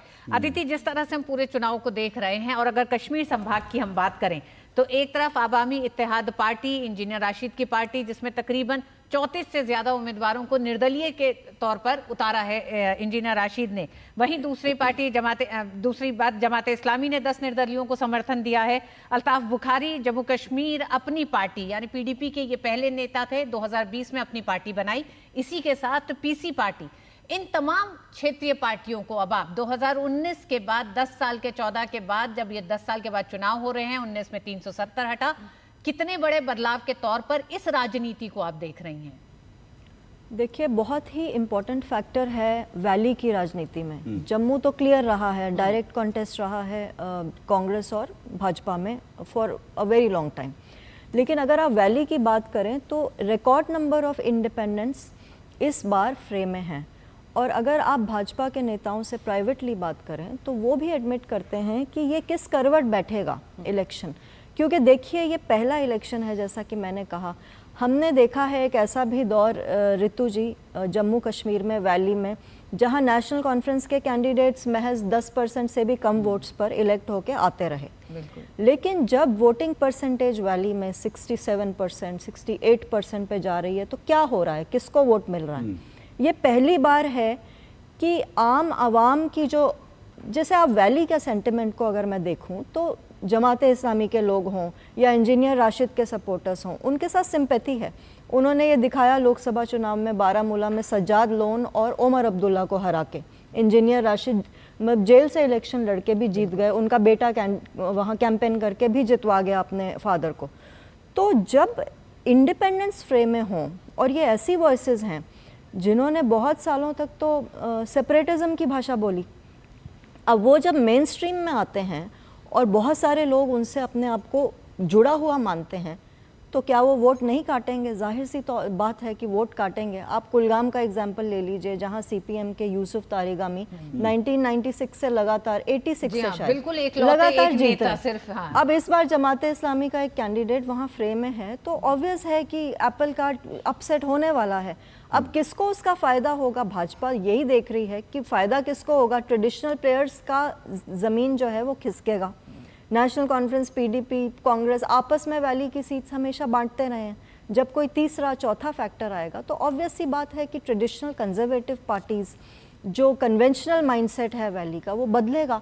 और ये पहला चुनाव है जो पॉलिटिकल और इलेक्टोरल लैंडस्केप कश्मीर का है, उसको हमेशा के लिए बदल देगा जहां तक मैं समझती हूँ। अदिति, गुलाम नबी आज़ाद की खामोशी कहें या बड़ा ही मतलब एक लो टोन में इस चुनाव को गुलाम नबी आज़ाद ने लड़ा है, किस तरह से आप देखती हैं?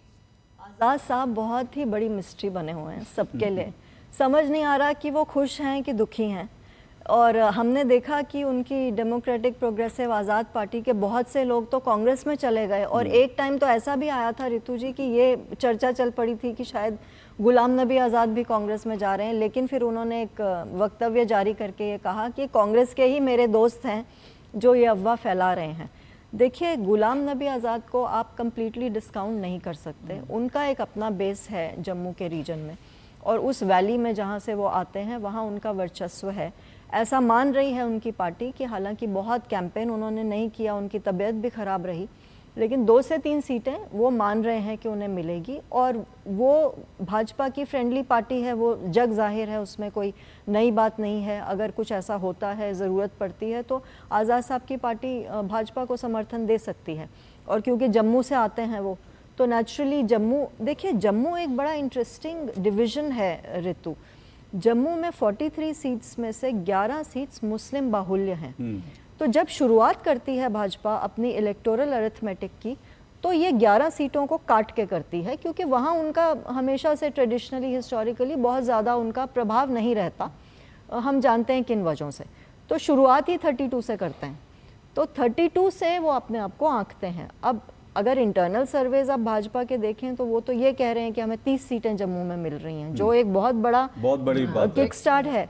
अगर देखिए पिछली बार की स्थिति बनती है अशोक जी, पिछली बार Bhajpa single largest party Jammu में, PDP single largest party valley में, कोई चारा ही नहीं था। आप गवर्नर्स रूल में रहे 1 साल, उसके बाद आपको साथ आना ही पड़ा।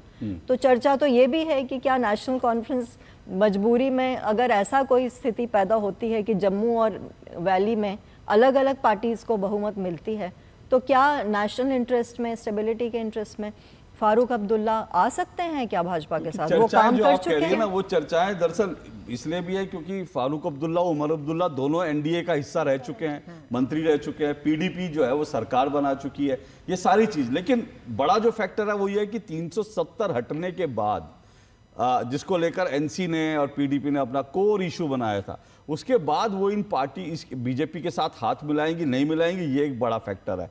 लेकिन बात ये भी है कि अगर साथ नहीं आएंगे तो गुजारा कैसे होगा, क्योंकि ये भी नहीं भूलना चाहिए कि जम्मू कश्मीर में अभी जो है वो पूर्ण राज्य का दर्जा हासिल नहीं है। तो ये भी चर्चा अंदर अंदर चल रही है कि भाई अगर सरकार बना भी लेंगे, अगर केंद्र के साथ सहयोग नहीं होगा तो फिर जो है उस सरकार को चलाएंगे कैसे। तो ये सारी चीजें हैं। तो जम्मू कश्मीर की तस्वीर बड़ी इंटरेस्टिंग हो गई है। लेकिन अशोक, ये चुनाव एक लिहाज से और बेहद अहम अदिति हो जाता है और शायद उनकी भूमिका भी अहम होने जा रही है। जो तमाम वाल्मीकि समाज के लोग, गोरखा और वेस्ट पाकिस्तान से जो आए हुए शरणार्थी थे, उन्हें पहली बार एक तरह से वोट करने का अधिकार दिया गया है। ऐसे में आप किस तरह से देखती हैं, क्योंकि ये वो राजनीतिक पार्टियां हैं जिन्होंने उनको कभी ये अधिकार दिए ही नहीं। क्या भारतीय जनता पार्टी के लिए एक बार फिर, क्योंकि पीडीपी से गठबंधन तोड़ने के बाद जिस तरह से भारतीय जनता पार्टी को एक तरह से जनता की एक तरह से हताशा का सामना करना ही पड़ा कि आपकी मजबूरी थी कि आपने पीडीपी के साथ बनाया, क्या स्थितियां उसी तरह की बेहतर रहेंगी कि एनसी के साथ इस तरह का कोई अलायंस करने को सोच सके भारतीय जनता पार्टी? देखिए, इस वक्त तो नेशनल कॉन्फ्रेंस और कांग्रेस कह रहे हैं कॉन्फिडेंट हैं, और इस वक्त भाजपा कह रही है हम भी कॉन्फिडेंट हैं, हमारे समीकरण बैठे हुए हैं, हमने अपनी कैलकुलेशंस की हुई हैं। 7 छोटी पार्टीज फ्रेम में हैं और बहुत सारे एक्स फैक्टर्स हैं, जिसमें से एक बहुत इंपॉर्टेंट एक्स फैक्टर जो आपने अभी बोला कि नए ऐसे सेगमेंट्स हैं जिनको वोटिंग राइट्स पहली बार मिली हैं। तो जाहिर सी बात है कि जिस सरकार ने, सेंट्रल गवर्नमेंट ने लेजिस्लेशंस लाकर पार्लियामेंट में रिजर्वेशंस दी हैं, शेड्यूल्ड ट्राइब्स को पहली बार रिजर्वेशंस मिली हैं वैली में, डीलिमिटेशन के बाद कभी नहीं था। तो नेचुरली इन चीज़ों का असर होने वाला है, और किसके फेवर में होने वाला है ये तो नो ब्रेनर है, एटलीस्ट इन सेगमेंट्स का। लेकिन जैसा अशोक जी अभी कह रहे थे कि चुनाव में जो दिलचस्प एलिमेंट्स हैं वो इतने सारे हैं कि उनको मतलब मुझे लगता है कि पूरा किताब भी लिख देंगे तो भी कम पड़ेगी, क्योंकि बहुत ही हिस्टोरिक चुनाव है। मुझे याद आता है कि 1987 में, देखिए 1987 कश्मीर की इलेक्टोरल हिस्ट्री में एक वाटरशेड मोमेंट था। आपको याद है कि 1987 के इलेक्शन में कितनी रिगिंग की एलिगेशंस लगी थी। ये वो चुनाव था ऋतु जिसमें सैयद सलाहुद्दीन खुद चुनाव लड़े थे, अमीरा कदल कॉन्स्टिट्यूंसी के कैंडिडेट थे, जीत रहे थे, लेकिन नेशनल कॉन्फ्रेंस का कैंडिडेट जो था जीएम शाह, जो फारूक अब्दुल्ला की फैमिली से आता है, उनकी बड़ी बहन खालिदा का के हस्बैंड के छोटे भाई थे, उनको जितवा दिया गया। ये कॉमन नॉलेज है, ये इस पे रिसर्च हुई है, इस पे आर्टिकल्स लिखे गए हैं। बल्कि जगमोहन जी जो उस वक्त के गवर्नर थे, उन्होंने ओपनली डिक्लेयर किया था कि 87 के इलेक्शंस रिग हुए। उसके बाद किस तरफ कश्मीर की राजनीति गई हम सब ने देखा। शुरुआत हुई थी कह सकते हैं। बिल्कुल। अब आप देखिए कि उस साल से आज तक इन लोगों को मेन स्ट्रीम में वापस लाते लाते कितना वक्त लग गया है। अब ये वही लोग हैं। वो जमाते इस्लामी क्या थी? जमाते इस्लामी हिजबुल मुजाहिदीन का हिजबुल मुजाहिदीन मिलिटेंट आर्म था जमात इस्लामी का, वो पॉलिटिकल आउटफिट था। और हिजबुल मुजाहिदीन का चीफ कौन बना? सैयद सलाहुद्दीन, बिकॉज उनको आपने डिसइन्वेस्ट कर बता दूं, नायब सिंह सैनी जो है वो देखिए जो है कुरुक्षेत्र से तस्वीरें मिल रही हैं, वो जो है भक्तों के साथ, बिल्कुल भक्तों के साथ वो वहाँ पर जो है इस वक्त पूजा अर्चना में लगे हुए हैं। पूजा अर्चना तो खैर इस वक्त सभी कर रहे हैं, लेकिन वो बड़े मूड में है सुबह से, और लगातार मीडिया कर्मियों से बातचीत कर रहे हैं, और जो है सभी लोगों के साथ देखिए पार्क में जो है वो आनंद ले रहे हैं। ये भी जी हाँ, और हमारे 2 साथी संवाददाता भी जुड़ रहे हैं। आलोक जुड़ रहे हैं कांग्रेस मुख्यालय से, और शैलेंद्र भारतीय जनता पार्टी मुख्यालय से जुड़ रहे हैं। सबसे पहले आलोक, आपके पास आते हैं, किस तरह से कांग्रेस का उत्साह बढ़ा हुआ है? क्योंकि एग्जिट पोल ने तो हरियाणा में उत्साह बढ़ाया है। वहां अगर जम्मू कश्मीर की बात करें तो श्रीनगर कश्मीर संभाग की जो सीटें हैं उनको लेकर भी गठबंधन सफल होता दिखाई देता है। जो एग्जिट पोल के आंकड़े अभी तक सामने आए हैं उससे किस तरह की रौनक, हलचल कांग्रेस मुख्यालय में? इन एडवांस आप कह सकते हैं कि सवेरे 6 बजे से ही लगातार यहाँ ढोल नगाड़े बज रहे हैं। जगदीश शर्मा जो उनके राहुल प्रियंका सेना उन्होंने बना रखी है, उनके समर्थक लोग यहाँ पर गेट के बाहर कांग्रेस हेडक्वार्टर के बाहर जुटे हुए हैं, और वो कॉन्फिडेंट हैं कि हरियाणा में उनकी सरकार बन रही है। और इसके अलावा जम्मू और कश्मीर में भी उनकी सरकार गठबंधन जो नेशनल कॉन्फ्रेंस के साथ वो बन रही है। तो यहाँ पर एक चीज देखने वाली बात होगी कि जो आपने जो भी जो एग्जिट पोल के नतीजे जो आए हैं डिफरेंट चैनल्स जो हैं प्राइवेट चैनल्स के, और उनसे आप अगर हरियाणा के चुनाव को अगर आप देखें, हरियाणा के रिजल्ट्स को आप देखें, तो भारतीय जनता पार्टी के वोट बैंक में बहुत ही हल्का सा डिफरेंस हुआ, हल्की सी कमी आई है। लेकिन कांग्रेस का जो वोट बैंक है उसमें 14 से लेकर 13% तक इजाफा हुआ है। और ये जो अगर हम एग्जिट पोल की बात करें, एग्जैक्ट पोल नहीं है, ये एग्जिट पोल है, इसका कोई वैल्यू नहीं है, और बहुत सारे समय पर इनका एग्जिट पोल फेल हुआ है। लेकिन ये 14% जो वोट का ट्रांसफर अगर हुआ है, अगर हम एग्जिट पोल की माने, तो जेजेपी, अगर हम दुष्यंत चौटाला की पार्टी की बात करें, अगर हम अभय चौटाला की पार्टी की बात करें, मायावती का भी वहां पर एक अच्छा खासा उनका भी वोट बैंक है 4 से लेकर 5% तक।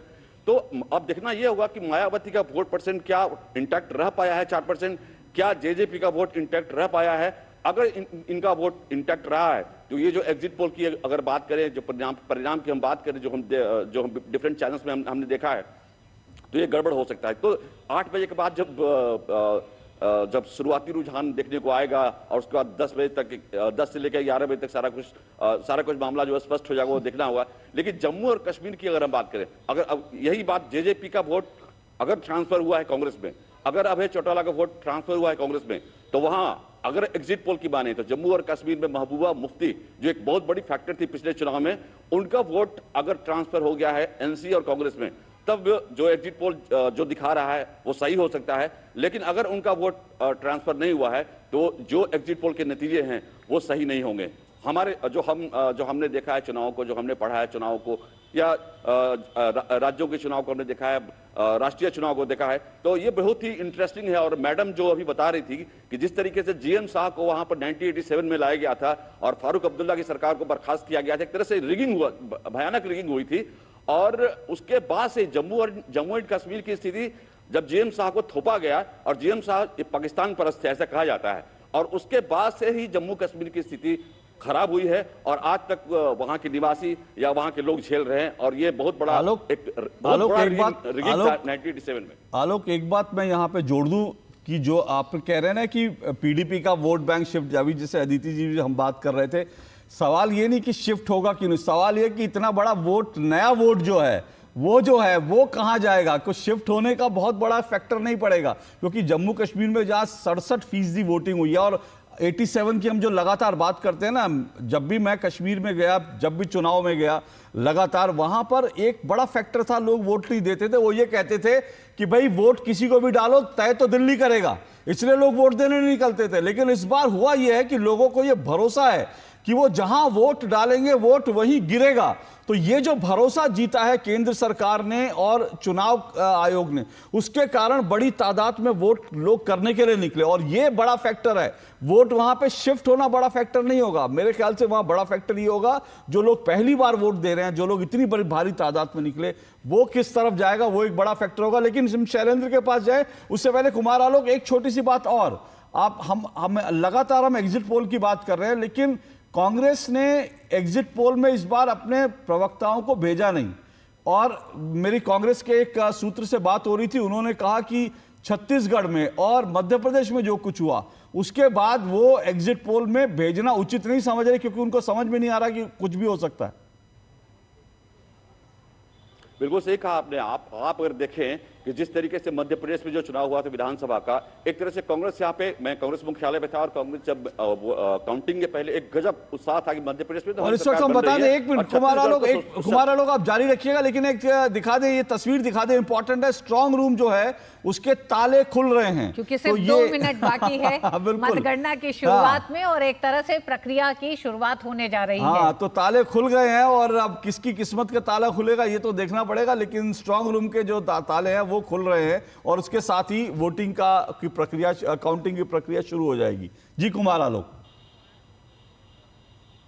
वही मैं बता रहा हूं कि जिस तरीके से मध्य प्रदेश में कॉन्फिडेंट थे, जिस तरीके से छत्तीसगढ़ में ये लोग कॉन्फिडेंट थे, और एग्जिट पोल के जो नतीजे थे वहां स्पष्ट रूप से ये बता रहा था कि सारे चैनल्स जो थे, जो प्राइवेट एजेंसियां जिन्होंने सर्वे किया था, वहां तो छत्तीसगढ़ में कांग्रेस की वापसी की बात कर रहे थे, लेकिन हुआ उसका ठीक उल्टा। छत्तीसगढ़ और मध्य प्रदेश दोनों जगह कमलनाथ तो इतने ज्यादा ओवर कॉन्फिडेंट थे कि जब समाजवादी पार्टी और बहुजन समाज पार्टी से समझौता होने की बात आई कि इलेक्टोरल कॉम्बिनेशन बने, तो उन्होंने कहा था हु इज अखिलेश, कौन अखिलेश कौन वखलेश। और उसके बाद से जब कमलनाथ की करारी हार हुई मध्य प्रदेश में, तब जाकर उनको अपने औकात का पता चला, कांग्रेस को अपनी औकात का पता चला। और आज भी हाशिए पर है कमलनाथ की अगर हम बात करें, इतना ओवर कॉन्फिडेंट थे मध्य प्रदेश और छत्तीसगढ़ को लेकर कांग्रेस पार्टी। तो ये जो एग्जिट पोल है एग्जैक्ट पोल नहीं है, इसीलिए चुनाव में अति आत्मविश्वास किसी को नहीं होना चाहिए। और ये जो स्ट्रांग रूम की तस्वीरें दिखा रहे हैं, ये दिखाता है चुनाव किस तरह से जो है ट्रांसपेरेंट तरीके से होते हैं। जब वो मतपेटियां खुलती हैं, उसके बाद सभी कैंडिडेट्स वहां मौजूद होते हैं, उनके प्रतिनिधि वहां मौजूद होते हैं, उनकी उपस्थिति में खोली जाती है। स्ट्रांग रूम उनकी उपस्थिति में बंद किया जाता है। अब वो स्ट्रांग रूम खुले हैं, काउंटिंग होगी। शैलेंद्र, मैं आपके पास आ रहा हूं, और ये जो स्ट्रांग रूम की जो तस्वीरें देख रहे हैं, यहीं से मैं शुरुआत करता हूं, क्योंकि बीजेपी कांग्रेस का भविष्य क्या होगा वो तो अलग बात है, लेकिन आज मुझे लगता है ईवीएम की इज्जत जो है वो बचेगी नहीं बचेगी। ईवीएम जो है, क्योंकि ईवीएम को तो हर चुनाव में कैसे बड़ी ब्रेकिंग खबर, हरियाणा और जम्मू कश्मीर में मतगणना की शुरुआत हो गई है। जी हाँ, तो दोनों राज्यों में 90-90 सीटों पर वोटों की गिनती की शुरुआत हो गई है। स्ट्रांग रूम के ताले खोले जा चुके हैं और सबसे पहले पोस्टल बैलेट की गिनती की जाएगी। पोस्टल बैलेट की गिनती। आप दिल थाम कर बैठिए, क्योंकि आप थोड़ी देर में रुझान आने शुरू हो जाएंगे। और शैलेंद्र, क्या ईवीएम जो है एक बार फिर से ईवीएम की जो है जो पूरी की पूरी साख है, उसको एक बार फिर से दांव पे लगाने की आपको गुंजाइश दिख रही है? क्योंकि अगर एग्जिट पोल थोड़ा भी इधर उधर हुए तो फिर ईवीएम पे सवाल उठाया जाएगा। देखिए अशोक, विपक्षी दल अपनी रणनीति के लिहाज से ईवीएम का रोना रोते रहते हैं। जब चुनावी नतीजे उनके हिसाब से नहीं आते तो कुछ ऐसे बयान दे दिए जाते हैं जिससे अपने कार्यकर्ताओं में उत्साह बनाए रखा जा सके। क्योंकि अगर आप बीते 2 दशकों की राजनीति देखें तो कई राज्यों में बीजेपी लंबे समय से सत्ता में है। गुजरात की बात करें या फिर मध्य प्रदेश की बात करें, जहाँ के एग्जिट पोल के नतीजे कुछ और कह रहे थे, वास्तविक नतीजे कुछ और आए। तो कई बार एक रणनीति होती है कि अपने कार्यकर्ताओं में उत्साह बनाए रखने के लिए इस तरह के बयान दे दिए जाते हैं, लेकिन सभी जानते हैं कि इस तरह के बयानों का कोई मतलब नहीं है। और अगर आप जब हरियाणा की बात हो रही है तो हरियाणा के पिछले चुनावों के एग्जिट पोल के नतीजे देखें तो वो भी गलत साबित हुए थे। हम जानते हैं कि बीजेपी को अपने दम पर बहुमत हासिल नहीं हुआ था, जेजेपी साथ आई थी, लेकिन इस बार के चुनाव में फैक्टर यही सबसे ज्यादा हो रहा है। हमारे सहयोगी कुमार आलोक इस बात की चर्चा भी कर रहे थे कि जो छोटे दल हैं उनकी क्या कोई महत्वपूर्ण भूमिका रहेगी या फिर वो पूरी तरह से नकार दिए गए हैं, चाहे वो जेजेपी हो या फिर बहुजन समाज पार्टी हो। हम जानते हैं भीम पार्टी भी इस बार चुनाव लड़ रही है, तो उनकी क्या भूमिका रहने वाली है, उनको कितना साथ हरियाणा की जनता का मिलने वाला है, उस पर बहुत कुछ नतीजे निर्भर कर सकते हैं। बीजेपी के लिए जो एक संकेत है कि बीजेपी अपने कोर वोट बैंक को बचाने में बिल्कुल कामयाब दिखाई दे रही है। हो सकता है कि बीजेपी के मत प्रतिशत में कोई खास कमी ना आए, लेकिन जो जिक्र हमारे सहयोगी कर रहे थे कुमार आलोक कि छोटे दलों एक मिनट आपको शैलेंद्र आपके पास लौट रहे हैं, शैलेंद्र आपके पास लौटते हैं। जफर इस्लाम बीजेपी के प्रवक्ता हैं, अब जबकि काउंटिंग शुरू हो रही है, क्या कह रहे हैं सुन लेते हैं एक बार।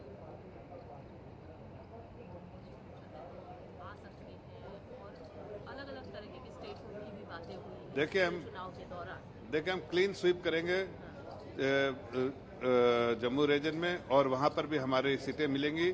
हम अपना खाता भी खोलेंगे और साथ साथ हमारे सरकार हमारे और भी सपोर्ट कर जो हमें करेंगे, जो लाइक माइंडेड लोग हैं उनके समर्थन से हम वहां सरकार बनाने में कामयाब होंगे। मैं ऐसा नहीं कह रहा हूं कि जम्मू कश्मीर में प्रचंड बहुमत से दोनों वैली में भी हम जीतेंगे, लेकिन हम सरकार बनाने के स्थिति में रहेंगे, ये पूरा विश्वास है मुझे। तो बीजेपी मुख्यालय में जफर इस्लाम बीजेपी के प्रवक्ता कह रहे थे, और बीजेपी मुख्यालय में शैलेंद्र हैं। तो शैलेंद्र, बीजेपी जम्मू कश्मीर को लेकर हरियाणा की आप बात कर रहे थे? नहीं, ओके, एक छोटा सा ब्रेक लेते हैं। शैलेंद्र, मुझे पता चला कि अभी नहीं है, कुछ ही देर में हमारे साथ दोबारा जुड़ेंगे, हम आपको अपडेट देंगे, लेकिन एक छोटा सा ब्रेक लेते हैं। और ब्रेक के ऐसे पड़ाव पर ले रहे हैं जहां पर वोटों की गिनती का काम शुरू हो गया और कुछ ही देर में रुझान हमारे सामने होंगे और नतीजे भी होंगे। सबसे पहले सबसे सटीक चुनाव रुझान और नतीजे आपको सिर्फ डीडी न्यूज पर मिलेंगे, बने रहिए हमारे साथ। बढ़िया है, प्राकृतिक हल्दी मिर्ची धनिया नहीं, मिर्ची धनिया हल्दी MDH। बेटियां घर की रौनक हैं। बेटियां घर संवारती हैं। बेटियां पीढ़ियां सजाती हैं। बेटियां घर की बुनियाद कहलाती हैं। बेटियों को सलाम करता है मोंगिया स्टील, स्टील का बादशाह। काट! सुरक्षा की गारंटी हर चीज में जरूरी है, चाहे वो मुश्किल स्टंट हो या अच्छी फसल। इसीलिए ले आइए IIL के ट्रैक्टर ब्रांड का शिनबा, जो देता है सुंडी और ट्रिप से सुरक्षा की गारंटी। सारी छुर्रियां भर देती हैं, दीवार हमवार कर देती हैं। तो पुट्टी भर ले, हाँ पुट्टी भर ले। वंडर वॉल पुट्टी दे एक परफेक्ट फिनिश। बात जब पीढ़ियों के लिए बनने वाले घर की हो तो जिम्मेदारी बड़ी हो जाती है। गैलेंट समझता है ये जिम्मेदारी। अब डबल M रिब्स के साथ गैलेंट एडवांस TMT रीबार, निर्माण का रियल हीरो। और एक बार फिर आपका स्वागत है। इस वक्त हम जनादेश देख रहे हैं और दो राज्यों में हरियाणा और जम्मू कश्मीर में वोटों की गिनती का काम शुरू हो गया है। पोस्टल बैलेट जो है गिने जा रहे हैं और उसके बाद जो है तमाम वोटों की गिनती होगी और कुछ ही देर में रुझान और नतीजे हमारे सामने आ जाएंगे। केंद्रीय मंत्री गिरिराज सिंह जो है एग्जिट पोल के बाद, उसके बाद आज सुबह उन्होंने क्या कहा, अब जबकि वोटों की गिनती शुरू हो गई है। एक बार जरा सुन लेते हैं गिरिराज सिंह को और उसके बाद हम आपको बताएंगे क्या रुझान हमें मिल रहे हैं। जी हाँ, सुनिए गिरिराज सिंह को। हमारे साथ बातचीत करने के लिए केंद्रीय मंत्री और देश के fire brand leader Giriraj Singh हैं, जिनसे हम आपको सीधे रूबरू कराते हैं। गिरिराज बाबू, एग्जिट पोल में दिखाया गया है कि हरियाणा में कांग्रेस और जम्मू कश्मीर में नेशनल कॉन्फ्रेंस और कांग्रेस की सरकार आएगी। क्या लगता है कि उन जो एग्जिट पोल में दिखाया गया है वो नतीजे में तब्दील होंगे या बीजेपी के लिए क्या संभावना आप देखते हैं? देखिए, मैं एग्जिट पोल को उस पर कोई टिप्पणी नहीं करता, क्योंकि कभी सही आता कभी उसके उल्टा आता। लेकिन मैं इतना कहूँगा कि हरियाणा में कांग्रेस कहाँ लड़ रही है? किसने कहा कांग्रेस लड़ रही है? वो तो कांग्रेस हुड्डा कांग्रेस लड़ रही है, इसलिए कांग्रेस वहाँ नहीं लड़ रही है और इस ईमानदारी को स्वीकारना चाहिए। हिम्मत नहीं रहा खड़गे साहब का और राहुल जी को कि उसके आगे घुटने टेक दिए, शैलजा को दरकिनार कर दिया। क्या लगता है कुमारी शैलजा एक दलित का एक बड़ा चेहरा है कांग्रेस में, जो पार्टी के अंदर गुटबाजी रही उनको दरकिनार किया गया, इसका खामियाजा कांग्रेस को उठाना पड़ सकता है? मैं तो 200% मानता हूं कि पहली बार कांग्रेस ने पहले भी दलितों का अपमान किया है। यही हुड्डा के समय में रौन दिया गया और इस बार भी पॉलिटिकली रौन दिया गया और यहाँ भी भारतीय जनता पार्टी की जीत होगी, कांग्रेस तो है ही नहीं। कई बार ऐसा भी देखा जाता है कि लंबे समय तक सत्ता में रहने के बाद एंटी इनकम्बेंसी भी दिखाई पड़ती है, तो क्या लगता है कि भारतीय जनता पार्टी को कुछ हरियाणा में एंटी इनकम्बेंसी से नुकसान? इस सच्चाई से हम मुकर नहीं सकते, व्यक्तिगत हम तो नहीं मुकर सकते। काम इतने अच्छे हुए हैं, इससे भी नहीं कोई मुकर सकता। जो आज तक नहीं हुआ सो हरियाणा में मनोहर लाल खट्टर जी और सैनी जी की सरकार ने की। जम्मू कश्मीर में धारा 370 हटने और 35A हटने के बाद एक उम्मीद की किरण जो है वो भारतीय जनता पार्टी के लिए दिखाई पड़ रही थी, लेकिन एग्जिट पोल के जो नतीजे हैं वो विपरीत दिखाई पड़ रहे हैं। हमने कभी जम्मू कश्मीर में चुनाव के दृष्टि से कोई काम नहीं किया, देश के दृष्टि से काम किया।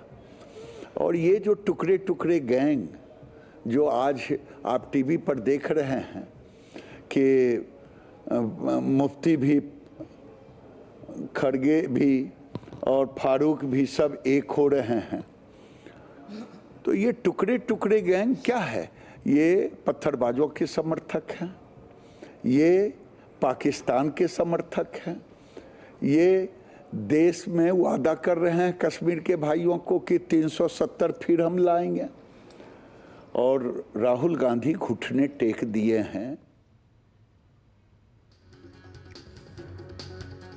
तो इस वक्त गिरिराज सिंह से जो, लेकिन बड़ी खबर क्या आ रही है इस वक्त, जो रुझान मिलने शुरू हुए। हरियाणा में 90 में से 7 सीटों के रुझान मिल रहे हैं। बीजेपी 5 सीटों पर बढ़त बना चुकी है, 1 पर कांग्रेस, एक अदर्स के खाते में। हरियाणा से जो पहले रुझान मिल रहे हैं वो एग्जिट पोल के बिल्कुल विपरीत दिखा रहे हैं। 7 के रुझान मिल रहे हैं, जिसमें से 5 में बीजेपी बढ़त बनाए हुआ है, 1 पे कांग्रेस और 1 अदर्स के खाते में। जम्मू कश्मीर में 2 सीटों के रुझान मिल रहे हैं, जिसमें बीजेपी 1 सीट पर और Jammu Kashmir national conference 1 seat पर। तो रुझान जो है वो इंटरेस्टिंग कहानी बन सकते हैं, लेकिन ये नहीं भूलना चाहिए कि ये जो है पोस्टल बैलेट होंगे, तो इसीलिए थोड़ा संभल कर चलने की भी जरूरत है। ऋतु जी हाँ, बिल्कुल। पोस्टल बैलेट अगले एक तरह से 40 मिनट तक पोस्टल बैलेट की गिनती रहेगी, उसके बाद ईवीएम की गिनतियों की शुरुआत होगी। तो असल गिनती एक तरह से यूं कहें कि जब आप नतीजों और एग्जिट पोल की तुलना करना शुरू करेंगे तो वो जब ईवीएम की गिनतियां शुरू होंगी तब होगा। अदिति, किस तरह से देख रही है शुरुआती रुझान?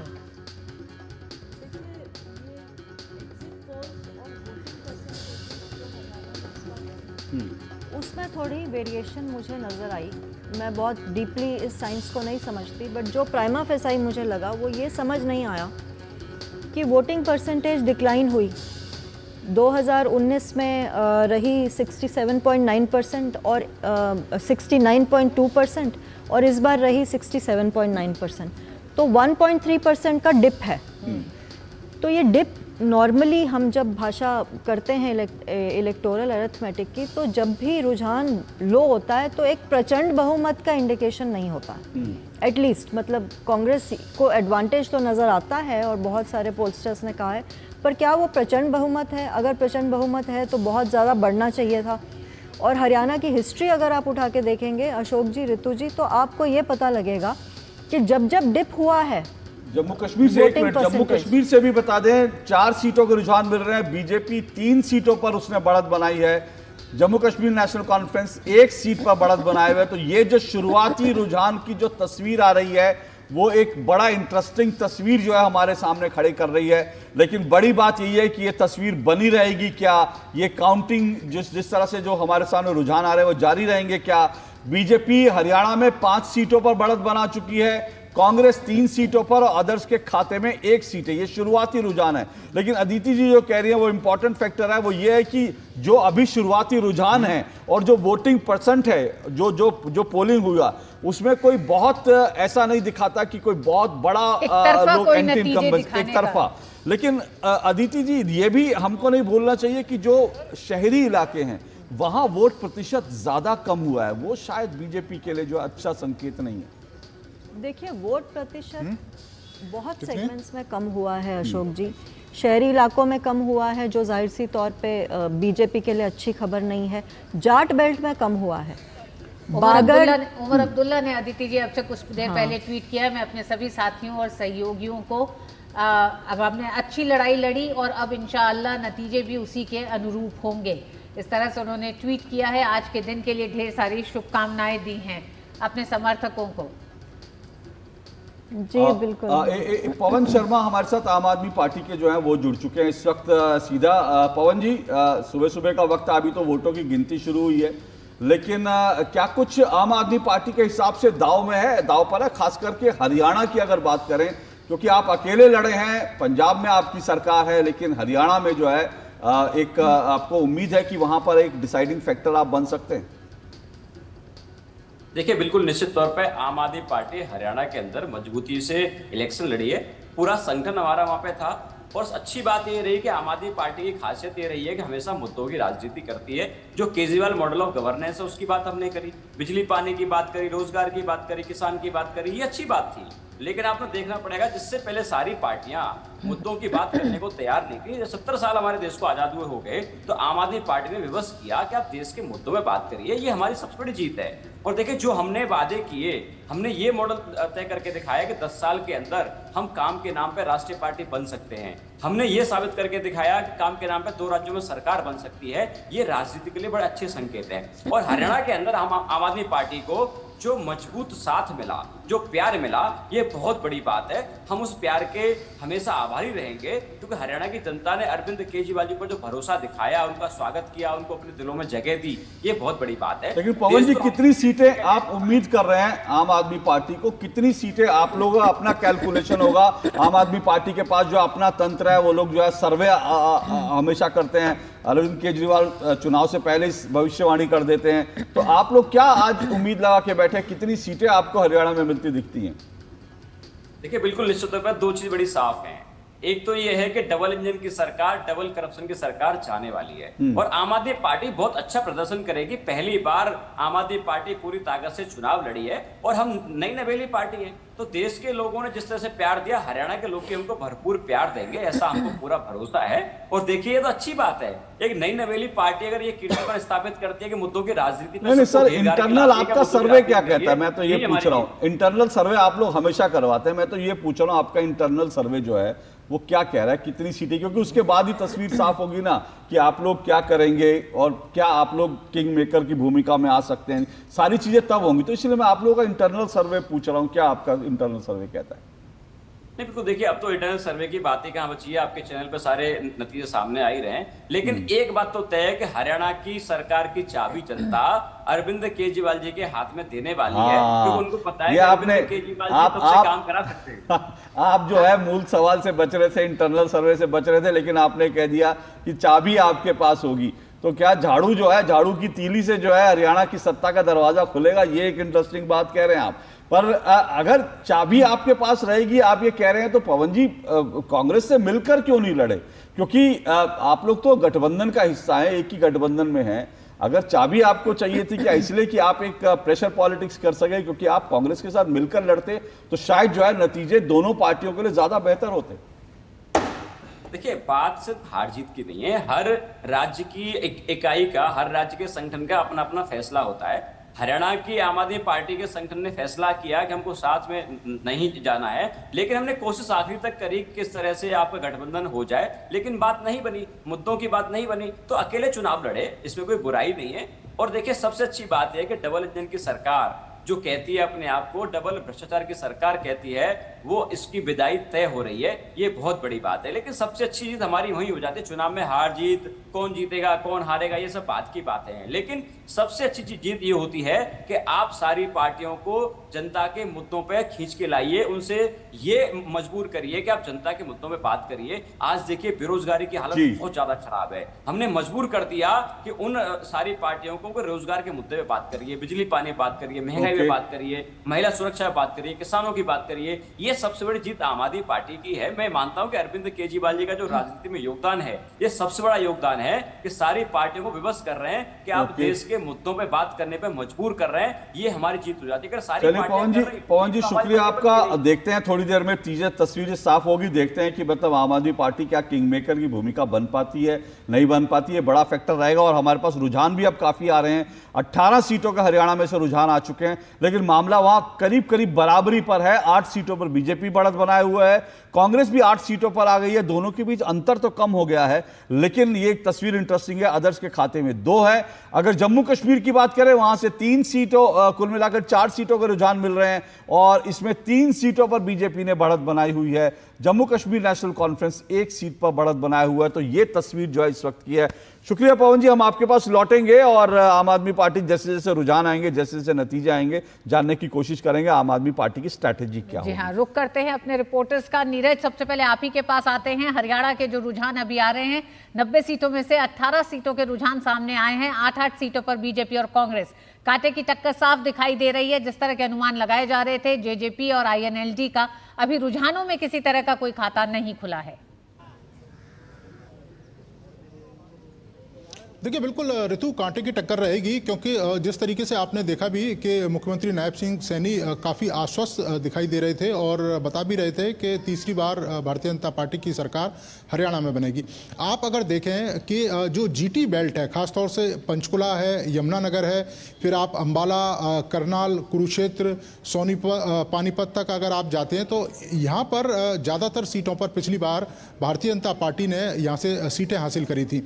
इसके अलावा जो दक्षिण हरियाणा का हिस्सा है, जिसमें फरीदाबाद, गुड़गांव, रेवाड़ी, महेंद्रगढ़, ये सारे के सारे इलाके आते हैं, वहाँ पर भारतीय जनता पार्टी ने बढ़त ली थी। जाटलैंड का जो इलाका है, जो खासतौर से आप देखें कि रोहतक वाला है, झज्जर है, इसके अलावा जो सोनीपत है, जिंद है, ये जो पूरा का पूरा इलाका है, इसमें कांग्रेस पार्टी ने बढ़त हासिल करी थी। अब सबसे महत्वपूर्ण ये है कि क्या भारतीय जनता पार्टी अपना जो परंपरागत गढ़ है उसको बरकरार रखती है या फिर कांग्रेस पार्टी उस गढ़ में डेंट मारती है। दूसरी सबसे बड़ी बात है कि आप देखें कि पिछली बार 25 के करीब सीटें ऋतु ऐसी थी जहां पर हार जीत का जो फैसला है वो 10,000 से कम में था। इसके अलावा 15 सीटें ऐसी थी जहां हार जीत का फैसला 2,000 से 5,000 के बीच में था। 3 सीटें ऐसी थी जहां 1,000 से भी हार जीत का फैसला कम था। इस बार बड़ी संख्या में दोनों ही पॉलिटिकल पार्टियों में, चाहे हम भारतीय जनता पार्टी की बात करें या फिर कांग्रेस की बात करें, बड़ी संख्या में बागी उम्मीदवार भी चुनावी मैदान में और कई सारी सीटें दिलचस्प जो मुकाबला है वो पेश कर रही हैं। त्रिकोणीय मुकाबला है, जिस कारण ये कहना बड़ा मुश्किल होगा कि कौन सी पार्टी सत्ता में वापसी आएगी, क्योंकि आपने देखा है कि 24 के करीब जो नेता हैं वो कांग्रेस पार्टी ने निष्कासित करे थे। और इस वक्त चुनाव की ब्रेकिंग बता दें, विधानसभा चुनाव के रुझान जो है वो आने शुरू हो गए हैं। लगातार हम आपको दिखा रहे हैं और विधानसभा चुनाव के जो रुझान हैं उनमें हरियाणा के रुझानों में भाजपा और कांग्रेस के बीच कांटे की टक्कर दिख रही है। एग्जिट पोल से इधर जो है फिलहाल जो है लाडवा सीट से मुख्यमंत्री नायब सिंह सैनी वो आगे चल रहे हैं। सुबह से लगातार वो पत्रकारों का सामना कर रहे थे, विपक्ष उनके लिए जो है कह रही थी कि वो हार रहे हैं, लेकिन फिलहाल वो आगे बढ़ते हुए दिख रहे हैं और उनका अपना कॉन्फिडेंस भी दिखा रहा था कि उनको लग रहा था कि वो जो है अच्छा नतीजे देंगे बीजेपी को। तो हरियाणा के रुझानों में भाजपा और कांग्रेस के बीच कांटे की टक्कर है। फिलहाल 90 में से 19 सीटों के रुझान मिल रहे हैं। 9 सीटों पर बीजेपी ने बढ़त बनाई है, 8 सीटों पर कांग्रेस, 2 पर अदर्स। भूपेंद्र हुड्डा जो हैं वो भी अपनी सीट पर आगे चल रहे हैं। विधानसभा चुनाव के ये फिलहाल के रुझान हमारे सामने है। उधर जम्मू कश्मीर का भी आपको बताएंगे, लेकिन हरियाणा को लेकर जम्मू कश्मीर में बता दें कि 90 में से जो है 6 सीटों के रुझान हमें मिल रहे हैं। 4 सीटों पर बीजेपी ने बढ़त बनाई हुई है, 1 सीट पर जम्मू कश्मीर नेशनल कॉन्फ्रेंस जो है वो बढ़त बनाते हुए दिख रही है।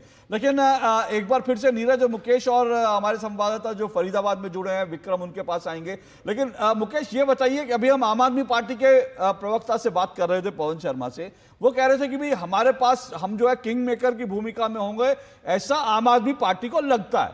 लेकिन कितना बड़ा फैक्टर जो है चुनाव में आम आदमी पार्टी दिख रही है हरियाणा में? बिल्कुल, जिस विधानसभा क्षेत्र में मैं खड़ा हूं यहाँ पर भी आम आदमी के प्रत्याशी जो हैं वो पार्टिसिपेट कर रहे हैं, कंटेस्ट कर रहे हैं, लेकिन जैसा वो कह रहे हैं, उनके स्पोक्स पर्सन कह रहे हैं, मुझे लगता नहीं है ऐसा कुछ यहाँ पर दिखाई दे रहा है। अगर वो आपस में गठबंधन करते हो तो शायद तस्वीर कुछ और होती, लेकिन अकेले अकेले ये दोनों जो पार्टी के नेता है जो वोट यहाँ पर लड़ रहे हैं, कंटेस्ट कर रहे हैं, वो अलग अलग तरीके से लड़ रहे हैं। और जिस जगह पर मैं खड़ा हूँ यहाँ पर पिछले अगर देखें तो पिछले 2 चुनाव में बीजेपी का जो यहाँ परचम लगातार लहराया है, चाहे राव नरबीर सिंह हो, और जिस जगह गुड़गांव में यहाँ पर पंजाबियों का दबदबा है, यहाँ पर वोट कास्ट में देखें तो यादवों का दबदबा है, ब्राह्मण समुदाय का अच्छा खासा यहाँ वोट है। तो इस बार मुकेश शर्मा को चेहरा बना करके यहाँ लेकर के आए। तो आम आदमी पार्टी जिस तरह से दावे करी, और मुख्यमंत्री ने कई रैलियों में केजरीवाल जी जो पूर्व मुख्यमंत्री रहे थे, उन्होंने कहा कि उनके बिना किसी भी पार्टी का यहाँ पर राजगद्दी पर पहुँचना नामुमकिन है। तो ऐसा तो कुछ लग नहीं रहा। अगर वो ऐसा दावा करें तो एग्जिट पोल भी फेल हो जाएगा और जो तमाम पार्टी के बड़े नेता हैं जो दावेदारी कर रहे हैं वो भी फेल हो जाएगी। तो साफ तौर पर अभी आम आदमी पार्टी जो है भ्रम की स्थिति में है, लेकिन जो टक्कर इस समय है वो कांग्रेस और भारतीय जनता पार्टी के बीच में है। चाहे आप आईएनएलडी को देख लें, जेजेपी को देख लें, उनका भी कमोबेश यहाँ वोट प्रतिशत गिरा हुआ है। जिस तरह से आंकड़े दिखा रहे हैं, मैं 2 दिन पहले भी यहाँ पर जब था तो यहाँ पर पहले ही बोला था, दुष्यंत चौटाला का जो पहले एक चाम होता था, लोग वो उनको फेस करते थे, अब उनका भी वो चामनेस जो है वो खत्म हो गई है। तो कहीं ना कहीं अब जो ये कांटे की टक्कर इन दोनों के बीच है, और साथ ही साथ जिस तरह नीरज ने बताया जो बागी नेता है वो किस तरह से पार्टी में डेंट लगाएंगे, क्योंकि यहाँ पर नवीन गोयल थे वो खड़े हुए थे और उनको लास्ट में टिकट नहीं मिला तो वो मुकेश शर्मा के अगेंस्ट आ गए। यानी यहाँ मुकुल ग्रोवर और मुकेश शर्मा के अगेंस्ट में नवीन जो है वो यहाँ पर पार्टिसिपेट कर रहे। तो ऐसे जो नेता है जो पार्टी छोड़ के आए वो पार्टी को कितना डेंट करेंगे, चाहे वो कांग्रेस की तरफ हो चाहे भारतीय जनता पार्टी। बड़ी बात है, बड़ी तस्वीर वही है जो आप बता रहे हैं, मैदान पर हैं और यहाँ 46 जो नेता हैं वो डिफरेंट पार्टी के साथ हैं। तो कैसा रहेगा निर्दलीय जो आप बता रहे हैं वो ये है कि कांटे की टक्कर बीजेपी और कांग्रेस के बीच है।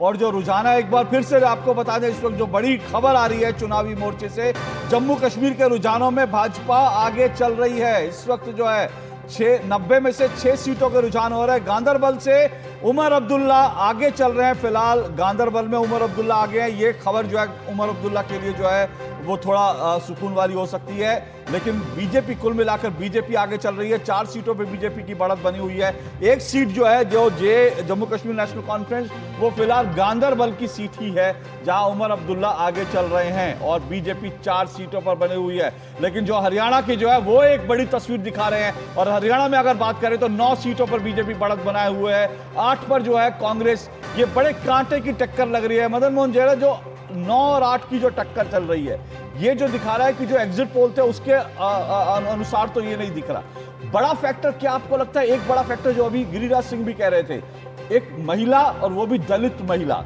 उसके साथ जो कुछ हुआ कांग्रेस में एक बड़ा फैक्टर बना। बीजेपी ने इसको एक बड़ा मुद्दा बनाया। कुमारी शैलजा को किस तरह से पूरे चुनाव में दरकिनार किया गया, बीजेपी ने उसको एक बड़ा मुद्दा बना लिया। यहां तक भी हुआ कि चुनाव के अंतिम दौर में एक लड़की के साथ जो है कांग्रेस के मंच पर जो बदसलूकी हुई, जिसके वीडियो आए और कुमारी शैलजा ने कहा कि मैंने उस लड़की से बात की, उसके साथ बदसलूकी हुई। बड़ी क्या ये सब चीजें जो हैं क्या चुनाव पर कोई असर डालेंगी? हालांकि बड़े देर से ये सब चीजें सामने आई। देखिए, सिर्फ एक ये मामला नहीं है। हरियाणा में जो कांग्रेस की स्थिति शुरू से अच्छी लग रही थी, लेकिन चुनाव के दौरान ऐसी कई चीजें हुई हैं जो कांग्रेस को कहीं ना कहीं नुकसान पहुंचा सकती थी। हो सकता है पहुंचाया भी हो, वो जब नतीजे आएंगे उससे पता चलेगा। देखिए, शैलजा वाला मामला तो है ही है। इसके अलावा वहाँ पर मुख्यमंत्री के बहुत सारे दावेदार थे। तो जब ऐसी स्थिति होती है, हर आदमी मुख्यमंत्री बनने के लिए तैयार होता है और खुलेआम बयान देता है, तो पार्टी को इससे हमेशा नुकसान होता है। तीसरे, हम अगर आम आदमी पार्टी की बात करें, आम आदमी पार्टी का आपने जिक्र किया, लगातार बात कर रहे थे, तो कांग्रेस का जो केंद्रीय नेतृत्व था वो ये चाह रहा था कि आम आदमी पार्टी से गठबंधन हो जाए। लेकिन हुड्डा जी इतने कॉन्फिडेंट में थे, वो नहीं चाह रहे थे कि गठबंधन हो, क्योंकि सारा कमान हुड्डा जी के हाथ में थी। स्टेट यूनिट बिल्कुल नहीं चाह रही थी। तो उसकी वजह से क्या हुआ कि वो लास्ट मोमेंट पे गठबंधन नहीं हो पाया। कुछ सीटें तय हुई भी, तो विवाद इस बात पे फंसा कि जो सीटें आम आदमी पार्टी को दी जा रही हैं वो आम आदमी पार्टी लेना नहीं चाह रही थी, और जो लेना चाह रही थी वो कांग्रेस देना नहीं चाह रही थी। तो वो गठबंधन नहीं हुआ। जबकि जो केंद्रीय नेतृत्व था वो इसलिए गठबंधन चाहता था, एक तो इससे मैसेजिंग हो कि इंडिया गठबंधन एक साथ है, दूसरा आम आदमी पार्टी हरियाणा में कांग्रेस को डैमेज न कर पाए। अब जब नतीजे आएंगे तो उससे ये पता चलेगा कि आम आदमी कितनी सीटें जीत रही हैं और कितनी सीटों ये रहेगा कि हुड्डा जी का हाल जो है कमलनाथ जैसा होता है कि होता है या नहीं होता है। ये एक इंटरेस्टिंग बात देखने रहेगी। आम आदमी पार्टी कुछ सीटें जीतेगी, अगर उस सीटें नहीं भी जीतती हैं तो ये आप तय मान के चलिए कि कांग्रेस को कुछ सीटों पर निश्चित रूप से डैमेज किया होगा। और ये जब इलेक्शन का नतीजा आ जाएगा, उसका सूक्ष्म विश्लेषण होगा, उससे ये क्लियर होगा कि आम आदमी पार्टी ने क्या डैमेज किया है। तो ये भी एक चिंताजनक स्थिति है। और एक जो जैसे मैंने पहले बीजेपी का जिक्र किया था, बीजेपी ने बड़ी सोशल इंजीनियरिंग बहुत अच्छी की थी। देखिए, हरियाणा में हम सिर्फ जाटों के भरोसे या सिर्फ ओबीसी के भरोसे या सिर्फ दलित के को आगे करके नहीं चल सकते। सभी जातियों को वहाँ लेना पड़ेगा, सभी कॉम्बिनेशन को एक साथ हमें करना होगा। लेकिन हरियाणा में बीजेपी ने जहाँ बेहद सावधानी के साथ सभी वर्ग को साथ लेके आगे चलने की कोशिश की है, वहीं कांग्रेस का जाटों पे फोकस बहुत हद से ज्यादा रहा है और सबसे ज्यादा 34 टिकट भी उनको दिए गए। ये इंटरेस्टिंग है। देखिए, अभी जो है रुझान हमें जो दिख रहे हैं 10 सीटों के रुझान, और हरियाणा में हमारे जो है ट्रैक्टर वीर जो है वो आपको ग्राफिक्स में दिख रहे हैं। हमारे ट्रैक्टर वीर जो है हर पार्टी का सिंबल लेकर के जो आगे बढ़ रहे हैं और बता रहे हैं इस वक्त अंबाला कैंट में बीजेपी आगे है। अनिल विज 6 बार के विधायक हैं, निर्दलीय भी जीते, बाद में बीजेपी से भी जीते। अंबाला कैंट से लाडवा से नायब सिंह सैनी मुख्यमंत्री, वो भी आगे चल रहे हैं। बीजेपी के लिए ये जो है खबरें, सुबह सुबह जो खबरें आ रही हैं बीजेपी के लिए, ये जो है वो ये मेवा सिंह कांग्रेस के लाडवा से पीछे चल रहे हैं। बीजेपी के लिए सुकून देने वाली खबरें हैं ये।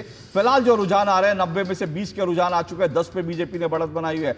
आदित्य सुरजेवाला कैथल से ये जो है इस वक्त जो है वो चुनावी लड़ाई में बने हुए हैं फिलहाल उनके। ये इंपॉर्टेंट हम दिखा रहे हैं जो महत्वपूर्ण जो कैंडिडेट्स हैं। जगवीर सिंह मलिक गोहाना से, वो भी कांग्रेस के कैंडिडेट है। ये इंपॉर्टेंट जो कैंडिडेट है उनके बारे में हम आपको बता रहे हैं। मदन मोहन जी, जो रुझान दिखाई दे रहे हैं 20 रुझानों में 10 पे बीजेपी आगे, 8 पे कांग्रेस आगे है। 11 में हो गई है ऋतु जब तक आप बात कर रही थी। जी हाँ, तो जेजेपी और INLD अभी तक कोई खाता नहीं खुला है। क्या चौटाला परिवार इस चुनाव में अपनी ताकत को खोता हुआ भी दिखाई देगा? क्योंकि उनका भी एक तरह से वर्चस्व पूरा दांव पे है। पार्टी ऑलरेडी 2 भागों में हिस्सों में बंट चुकी है। ऐसे में लोकसभा चुनाव निराश कर चुकी है दोनों ही पार्टियों को। देखिए, यहाँ पर मुझे लगता है कि जो पूरा चुनाव हुआ है वो बीजेपी और कांग्रेस के बीच ही केंद्रित हुआ लग रहा है। क्योंकि जैसे हमने कहा कि पिछली बार त्रिकोणीय चुनाव था, इस बार वो ऐसा हुआ नहीं लग रहा है। रुझानों से तो ऐसा ही लग रहा है। इसकी मुझे लगता है कि जैसे इनेलो एक काफ़ी समय से वो एक सीन से बाहर हो गई थी। इनेलो को लोगों ने पिछले चुनाव में बिल्कुल भी इग्नोर कर दिया था, लेकिन इनेलो की जगह काफ़ी हद तक दुष्यंत चौटाला ने जेजेपी के जरिए भरने की कोशिश की थी। वो जो परिवार का वोट था मुझे लगता है वो दुष्यंत चौटाला की तरफ शिफ्ट हो गया था, लेकिन दुष्यंत चौटाला को जो वोट मिला था वो कांग्रेस का वोट नहीं मिला था, बल्कि जो बीजेपी से नाराज वोट था वो दुष्यंत चौटाला को मिला था। लेकिन दुष्यंत चौटाला ने गलती क्या कि वो बीजेपी के साथ ही मिल गए। तो मुझे लगता है कि इसको लेके जो जनता में एक नेगेटिव मैसेज गया, और अगर इस चुनाव में उनको प्रदर्शन कोई अच्छा प्रदर्शन नहीं मिलता है, सीटें नहीं मिलती हैं या 1-2 सीटों पर रह जाते हैं, तो यही माना जाएगा कि उनका बीजेपी के साथ जाना बड़ी गलती थी। हालांकि दुष्यंत चौटाला को अपनी गलती का एहसास था, उन्होंने चुनाव से कुछ महीने पहले अलग होने की कोशिश जनता को इस तरह से हाँ, लेकिन ये कुछ समय पहले आप डिप्टी सीएम के पद छोड़ दें, ये लोग समझती है कि आपने इतने साल तक जो सत्ता को एंजॉय किया, अब अचानक आप जो है छोड़कर आ गए, तो ये सारी चीजें मुझे लगता है फैक्टर है। और ये भी अगर क्लियर है, अगर वहां पे कांग्रेस जीतती है, कांग्रेस का वोट % बढ़ता है, तो वो दुष्यंत चौटाला का ही वोट है जो कांग्रेस को शिफ्ट हो रहा है। बाकी बीजेपी अपनी जगह जहां खड़ी थी वहीं खड़ी है, लेकिन उसकी सीटें कम हो जाएंगी। लेकिन बड़ा इंटरेस्टिंग जो रुझान आ रहे हैं वो फिलहाल जो है बार बार कह रहे हैं शुरुआती रुझान है, लेकिन ये बड़े इंटरेस्टिंग रुझान है, क्योंकि शुरुआती रुझानों में अगर बीजेपी इतना आगे चल रही है कांग्रेस से हरियाणा में, तो फिर ये सब चीजें उलट दिखा रहा है। हम फिर फरीदाबाद चलते हैं, एक और ब्रेकिंग आपको बता दें, फिर फरीदाबाद भी आपको ले चलेंगे विक्रम सिंह के पास, हमारे संवाददाता। हरियाणा के शुरुआती रुझानों में भाजपा कांग्रेस के बीच जबरदस्त टक्कर चल रही है। तोशाम सीट से भाजपा की श्रुति चौधरी आगे चल रही हैं, ये जो है बंसीलाल के परिवार से हैं, और जुलाना से कांग्रेस की विनोश फोगाट जो है वो आगे चल रही है। ये 2 इंपॉर्टेंट सीटें हैं बड़ी, और शुरुआती रुझानों में टक्कर है, तो दोनों ही एक्सपेक्टेड लाइन पर है, क्योंकि बंसीलाल के परिवार की सीट है तोशाम, और वहां से श्रुति चौधरी जो है वो आगे चल रही हैं। उन्होंने और उनकी मां ने जो है बीजेपी ज्वाइन की थी कांग्रेस छोड़कर, और जुलाना से कांग्रेस की विनेश फोगाट जो कुश्ती हार करके और जो है चुनाव में जीतने के लिए उतरी हैं, वो इस वक्त जो है उनके बीच उनकी जो सीट के रुझान आ रहे हैं वो हम आपको दिखा रहे हैं। 25 सीटों के रुझान आने शुरू हो गए हरियाणा में, जिसमें से 12 पर बीजेपी आगे है, 11 कांग्रेस, और 2 सीटों पर जो है वो निर्दलीय अन्य जो है निर्दलीय ने अन्य के खाते में जो है वो जाती हुई दिख रही है। अन्य में जो है मुझे लगता है बीएसपी हो सकती है, या बाकी तमाम पार्टियां हो सकती हैं, जो चंद्रशेखर रावण की पार्टी है ये भी हो सकती है, एक इंपॉर्टेंट फैक्टर हो सकता है। अदर्स के खाते में 3। शहजाद पूनावाला बीजेपी के प्रवक्ता क्या कह रहे हैं, सुनते हैं। पार्टी के किए गए कामों का भीतर लोगों ने विश्वास जताने का काम किया है, परंतु अंततः ये लोकतंत्र की जीत है। जिस प्रकार से जम्मू कश्मीर में आज पत्थरबाजों की नहीं वोटबाजी की बात हुई, जिस प्रकार से वहां पर पाकिस्तान परस्ती और जो बाकी नैरेटिव्स चलते थे वहां पर वो परास्त हुए और लोकतंत्र के नैरेटिव को मजबूती मिली, ये बहुत बड़ी जीत है अपने आप में। लेकिन कांग्रेस के कैंडिडेट कह रहे हैं कि हम 60 सीट से ज्यादा जीतेंगे, बीजेपी 15 में ही सिमट जाएगी। हमने जो 7 वादे किए उसका बहुत असर दिखा है। बीजेपी की सरकार में बहुत इन्फ्लेशन और बहुत सारे आरोप आप लोग पर लग रहे हैं, यही वजह है कि जनता ने आप लोग को नहीं छोड़ा। देखिए, पहली बार जिस प्रकार से हरियाणा में एक सरकार 10 साल चलती है और वहाँ पर खर्ची पर्ची, दामाद दलाल, भ्रष्टाचार, दलितों पर अत्याचार, इस प्रकार के कोई भी आरोप न लगते हैं, और वहाँ पर जिस प्रकार का विकास का कार्य हरियाणा की सरकार ने किया केंद्र की सरकार की सहायता के साथ, मुझे लगता है कि फिर से एक बार इतिहास में हरियाणा के पहली बार तीसरी बार कोई सरकार रिपीट होने वाली है, और वहाँ पर प्रो इनकम्बेंसी की एक बड़ी लहर चल रही है। जम्मू कश्मीर में क्यों आपको उम्मीद लग रही है? और हालांकि ये शुरुआती रुझान है, शुरुआती रुझानों में थोड़ा एक तरह से बदलाव देखा जा रहा है। हरियाणा में 90 सीटों पर 29 के रुझान सामने आए हैं, जिसमें 12 सीटों पर भारतीय जनता पार्टी आगे है और 14 पे कांग्रेस आगे है। वहीं जम्मू कश्मीर में भी मतगणना जारी है, 8 सीटों पर रुझान सामने आ गए हैं, 5 सीटों पर भारतीय जनता पार्टी आगे है। नौशेरा सीट से भाजपा प्रदेश अध्यक्ष रविंद्र रैना आगे हैं, और लाल चौक से एनसी के शेख एहसान अहमद आगे चल रहे हैं। और रुझानों में हरियाणा में पहली बार सुबह से अब तक पहली बार कांग्रेस ने बढ़त बनाई है बीजेपी के ऊपर, लेकिन ये बढ़त बहुत छोटी बढ़त है, 12-14 ये अंतर है। बीजेपी 12 सीटों पर है, और पिछली बार की तुलना में देखें तो बीजेपी अभी 1 सीट प्लस में चल रही है, कांग्रेस 1 सीट माइनस में चल रही है। ये भी इंटरेस्टिंग फैक्टर है, जो प्लस माइनस हम आपको बता रहे हैं। ये वो सीटें हैं जो बीजेपी ने पिछली बार जीती हुई थी, उनमें भी बीजेपी 1 सीट आगे जा रही है, कांग्रेस 1 सीट पिछड़ रही है। 14 हालांकि कांग्रेस के खाते में जाती दिख रही हैं, अदर्स के खाते में 3 सीटें हैं। और अगर जम्मू कश्मीर की बात करें, 90 में से 80 सीटों के रुझान मिल रहे हैं, 5 पे BJP, 2 Jammu Kashmir national conference के, और 1 जो है अदर्स के खाते में जाती दिख रही हैं। अदिति जी, ये शुरुआती रुझान है, लेकिन कुछ चौंका रहे हैं शुरुआती रुझान, क्योंकि जैसा आप कह रही थी कि जो वोट प्रतिशत है वो ऐसा नहीं हुआ कि बड़ा एक क्लीन स्वीप जैसी दिखे। देखिए, वोट परसेंटेज की बात थोड़ी सी बाकी रह गई थी, उसमें मैं ये जोड़ना चाह रही थी कि एक तो डिप हुआ है, और अगर आप 2000 से लेकर 2024 तक हरियाणा की इलेक्शन हिस्ट्री देखेंगे तो आप ये पाएंगे अशोक जी कि जब जब डिप हुआ है या मार्जिनल इंक्रीज हुआ है तब तब इनकम्बेंट को फ़ायदा हुआ है। जो असेंबली है वो हंग और फ्रैक्चर्ड वर्डिक्ट की तरफ गई है, और उस वक्त जो भी इनकम्बेंट है उसको फ़ायदा हुआ है। तो मुझे समझ नहीं आ रहा था एग्जिट पोल का प्रचंड बहुमत वाला पार्ट, मतलब मैं ये मानकर चल रही थी कि एडवांटेज कांग्रेस है, जाहिर सी बात है, क्योंकि 10 साल की एंटी इनकम्बेंसी के बाद कांग्रेस रिसर्जेंस पर है। और जैसा कि मदन जी भी कह रहे थे कि भूपिंदर सिंह हुड्डा को पूरा दारोमदार दे दिया इस इलेक्शन का, और पूरे जाट लीडरशिप को ऐसा एक परसेप्शन चला गया।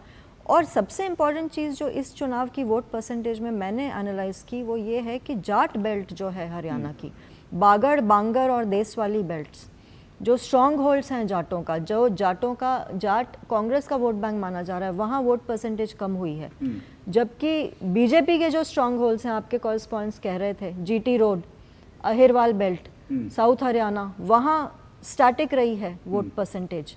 और तीसरी जो मेवात एरिया है वहाँ पर बढ़ी है 3%। तो मेवात एरिया हम सब जानते हैं मियो मुस्लिम डोमिनेटेड एरिया है, और वहाँ से कांग्रेस के लिए अच्छी खबर हो सकती है। लेकिन हाउ डज दिस, ये जो वोट परसेंटेज का स्टैटिक रहना और गिरना, ये किस करवट बैठता है फिलहाल रुझानों के भी में? जो रुझान दिखाई दे रहे हैं उसमें 8 सीटों पर कांग्रेस आगे है, 1 पर भारतीय जनता पार्टी, वो 27 सीटें हैं। हाँ, तो झारखंड में तो एक तरफा ही मुझे जाना है, और इसीलिए गिरिराज सिंह ये कह रहे थे कि भाई ये अगर हरियाणा में कांग्रेस जीतती है तो ये हुड्डा की बड़ी जीत होगी, कांग्रेस की जीत हुड्डा कांग्रेस की जीत है।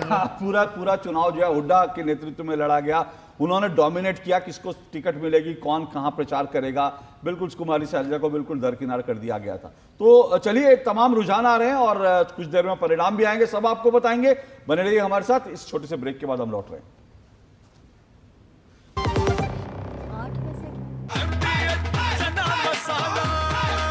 अब छोलिया हो या लोबिया, सफेद चने या काले चने, सब कुछ मजेदार बने। सुरक्षा की गारंटी हर चीज में जरूरी है, चाहे वो मुश्किल स्टंट हो या अच्छी फसल। इसलिए ले आइए IIL के ट्रैक्टर ब्रांड का शिनबा, जो देता है सुंडी और ट्रिप से सुरक्षा की गारंटी। बात जब पीढ़ियों के लिए बनने वाले घर की हो तो जिम्मेदारी बड़ी हो जाती है। गैलेंट समझता है ये जिम्मेदारी। अब डबल M रिब्स के साथ गैलेंट एडवांस TMT रीबार, निर्माण का रियल हीरो। दादी के हाथों का जादू और खुशबू से महकता घर। MDH गरम मसाला, असली मसालों से भरा हूँ मैं, क्योंकि हर रिश्ता है स्वाद से जुड़ा। तो चलिए, जनादेश आप देख रहे हैं और हरियाणा और जम्मू कश्मीर के जो रुझान है वो हमारे सामने आ रहे हैं और धीरे धीरे तस्वीर जो है वो खुल रही है। हालांकि अभी भी शुरुआती रुझान है। जम्मू कश्मीर की बात करें तो 90 में से 9 सीटों का रुझान हमें मिल रहे हैं। 5 सीटों पे बीजेपी बढ़त बनाए हुए है, तो जाहिर सी बात है ये ज्यादातर रुझान जो है फिलहाल जम्मू क्षेत्र से आ रहे होंगे। कश्मीर की जो 3 सीटों के रुझान आ रहे हैं उसमें जम्मू कश्मीर नेशनल कॉन्फ्रेंस 3 सीटों पर बढ़त बनाए हुए है। अभी कांग्रेस और बाकी का खाता खुलना बाकी है। इस वक्त जो चुनाव की ब्रेकिंग है वो आपको बता दें, हरियाणा रुझानों में अब तक जेजेपी और INLD का खाता नहीं खुला है। ये जो है रुझानों की बड़ी तस्वीर है। अब तक जेजेपी और INLD का खाता नहीं खुला है और ये एक बड़ा चेंज हो सकता है हरियाणा की राजनीति में। ये वोट शिफ्ट हो सकता है पूरी तरह से। रुझानों में अब तक जेजेपी INLD का खाता नहीं खुला है, ये इस वक्त की बड़ी खबर है। कांग्रेस 15 पर और बीजेपी 11 सीटों पर बढ़त बनाया हुआ है। धीरे धीरे बीजेपी और कांग्रेस का अंतर जो है वो थोड़ा सा बढ़ रहा है, लेकिन देखना है कि ये रुझान कब तक इस तरह से रहते हैं, परिणामों को कितना बदलते हैं। तो हम आपको जम्मू और कश्मीर 2 तस्वीरें दिखा रहे हैं। जम्मू में हमारे संवाददाता जो है धीरज खड़े हुए हैं और श्रीनगर में जो है डल के किनारे रमा त्यागी खड़ी हैं। तो रमा त्यागी, डल पर जो है अभी जो है डल लेक का पानी जो है बड़ा खूबसूरत दिखाई दे रहा, बड़ा खूबसूरत नज़ारा। लेकिन अगर चुनाव की बात करें तो अभी कोई तस्वीर समझ में नहीं आ रही। लेकिन जम्मू कश्मीर नेशनल कॉन्फ्रेंस 3 सीटों पर कश्मीर में आगे चल रही है। इसका क्या मायने है कि क्या वहां पर जम्मू कश्मीर नेशनल कॉन्फ्रेंस ने अपनी जो उसका जो पैर था वो जमा के रखा हुआ है? देखिए शुरुआती रुझान है, अभी देखना जो है बाकी होगा कि क्या कुछ निकल कर आता है, क्योंकि जिस तरह से आपने डल की तस्वीर की बात की है, इसी तरह से जो चुनावी तस्वीर थी वो भी बड़ी खूबसूरत निकल कर आई थी, उन इलाकों से भी निकल कर आई थी जहां पर लोग वोट डालने नहीं जाते थे। लोगों ने जनादेश दिया, अब वो निकल कर सामने आ रहा है। अभी थोड़ा सा हमें इंतजार करना होगा ये देखने के लिए कि कहां पर कौन दल है जो विश्वास जीतने में जो है सक्षम रहा है और सफल रहा है। अगर हम जम्मू की बात करते हैं तो जम्मू में उम्मीद जताई जा रही थी, और जम्मू से जो रुझान ये आए हैं उन क्षेत्रों से आए हैं जहां पर बीजेपी ने जो है बड़ी जो लंबे समय से लोगों को जो अधिकार नहीं मिले थे वो अधिकार दिए थे, चाहे गुजरों को जो है उनके हक की बात हो, चाहे एसटी रिजर्वेशन की बात हो, तो वो जो है वो देखने को लगातार मिल रहा है। और तमाम दलों ने यहाँ पर भी दावे किए थे, हालांकि बीजेपी ने यहाँ पर अपने 17 उम्मीदवार ही उतारे हैं, लेकिन जो निर्दलीय हैं या जो कांग्रेस और एनसी का जो गठबंधन है और पीडीपी है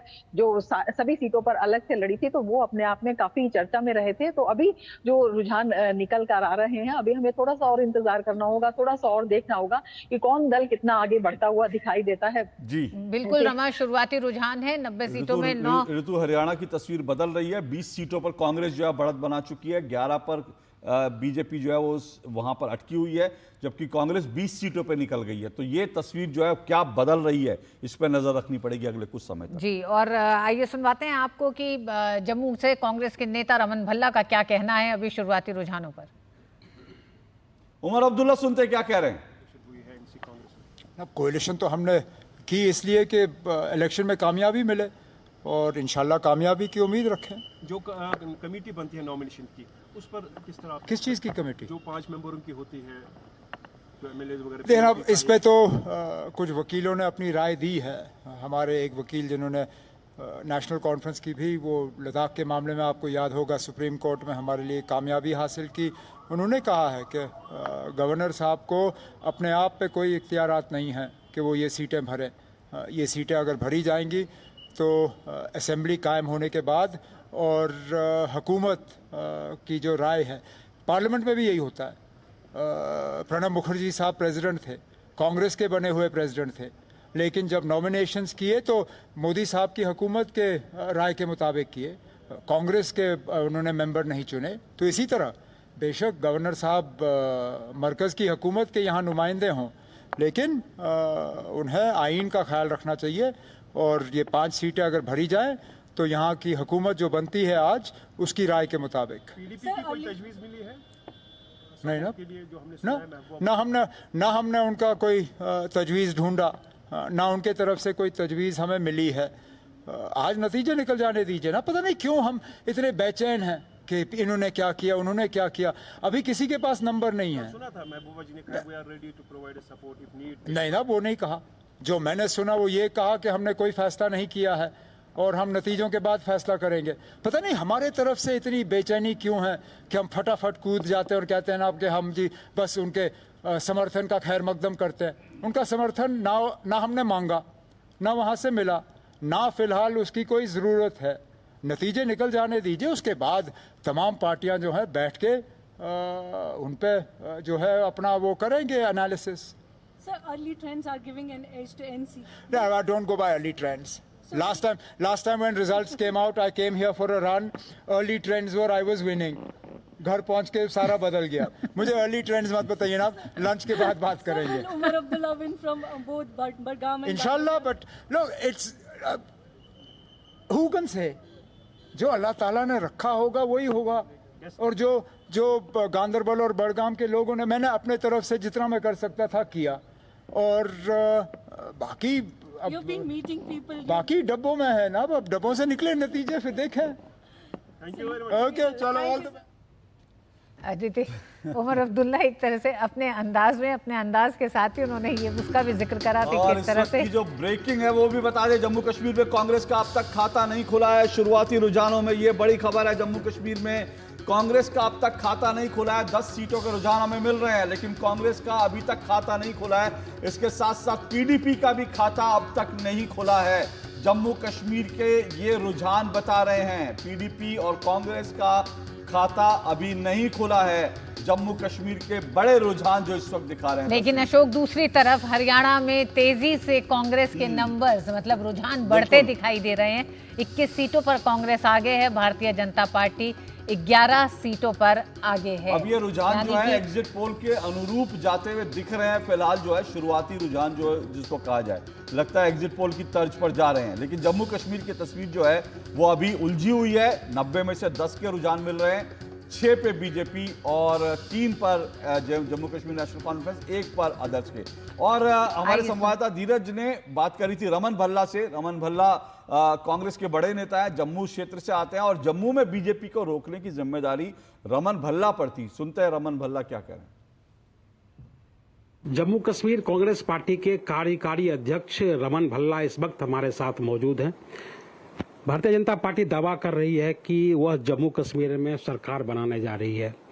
आप अपनी जीत और अपनी पार्टी की जीत के प्रति कितना आश्वस्त हैं? जनता ने मन बना चुका है बदलाव का, और बदलाव का दौर शुरू हो गया। चुनाव की घोषणा हो, हम तो सुप्रीम कोर्ट का शुक्रगुजार हैं कि उनके इंटरवेंशन से चुनाव की घोषणा हुई। लोग वोट डालने के लिए बड़ा ही बेसब्री से इंतजार कर रहे हैं। सर, जो कांग्रेस और एनसी की सरकार बनाने की बात जैसे कि चल रही है कि दोनों मिलकर सरकार बनाएंगी, तो आप कितने करीब हैं बहुमत के, और क्या लगता है कि कितनी कठिनाइयां होंगी सरकार बनाने में? गठबंधन की सरकार की बात चल नहीं रही, दौड़ रही है, और आप देखेंगे गठबंधन ही जम्मू कश्मीर में सरकार बनाएगा। फारूक साहब भी बोल रहे थे कि पीडीपी भी हमारे साथ आए तो बेहतर होगा।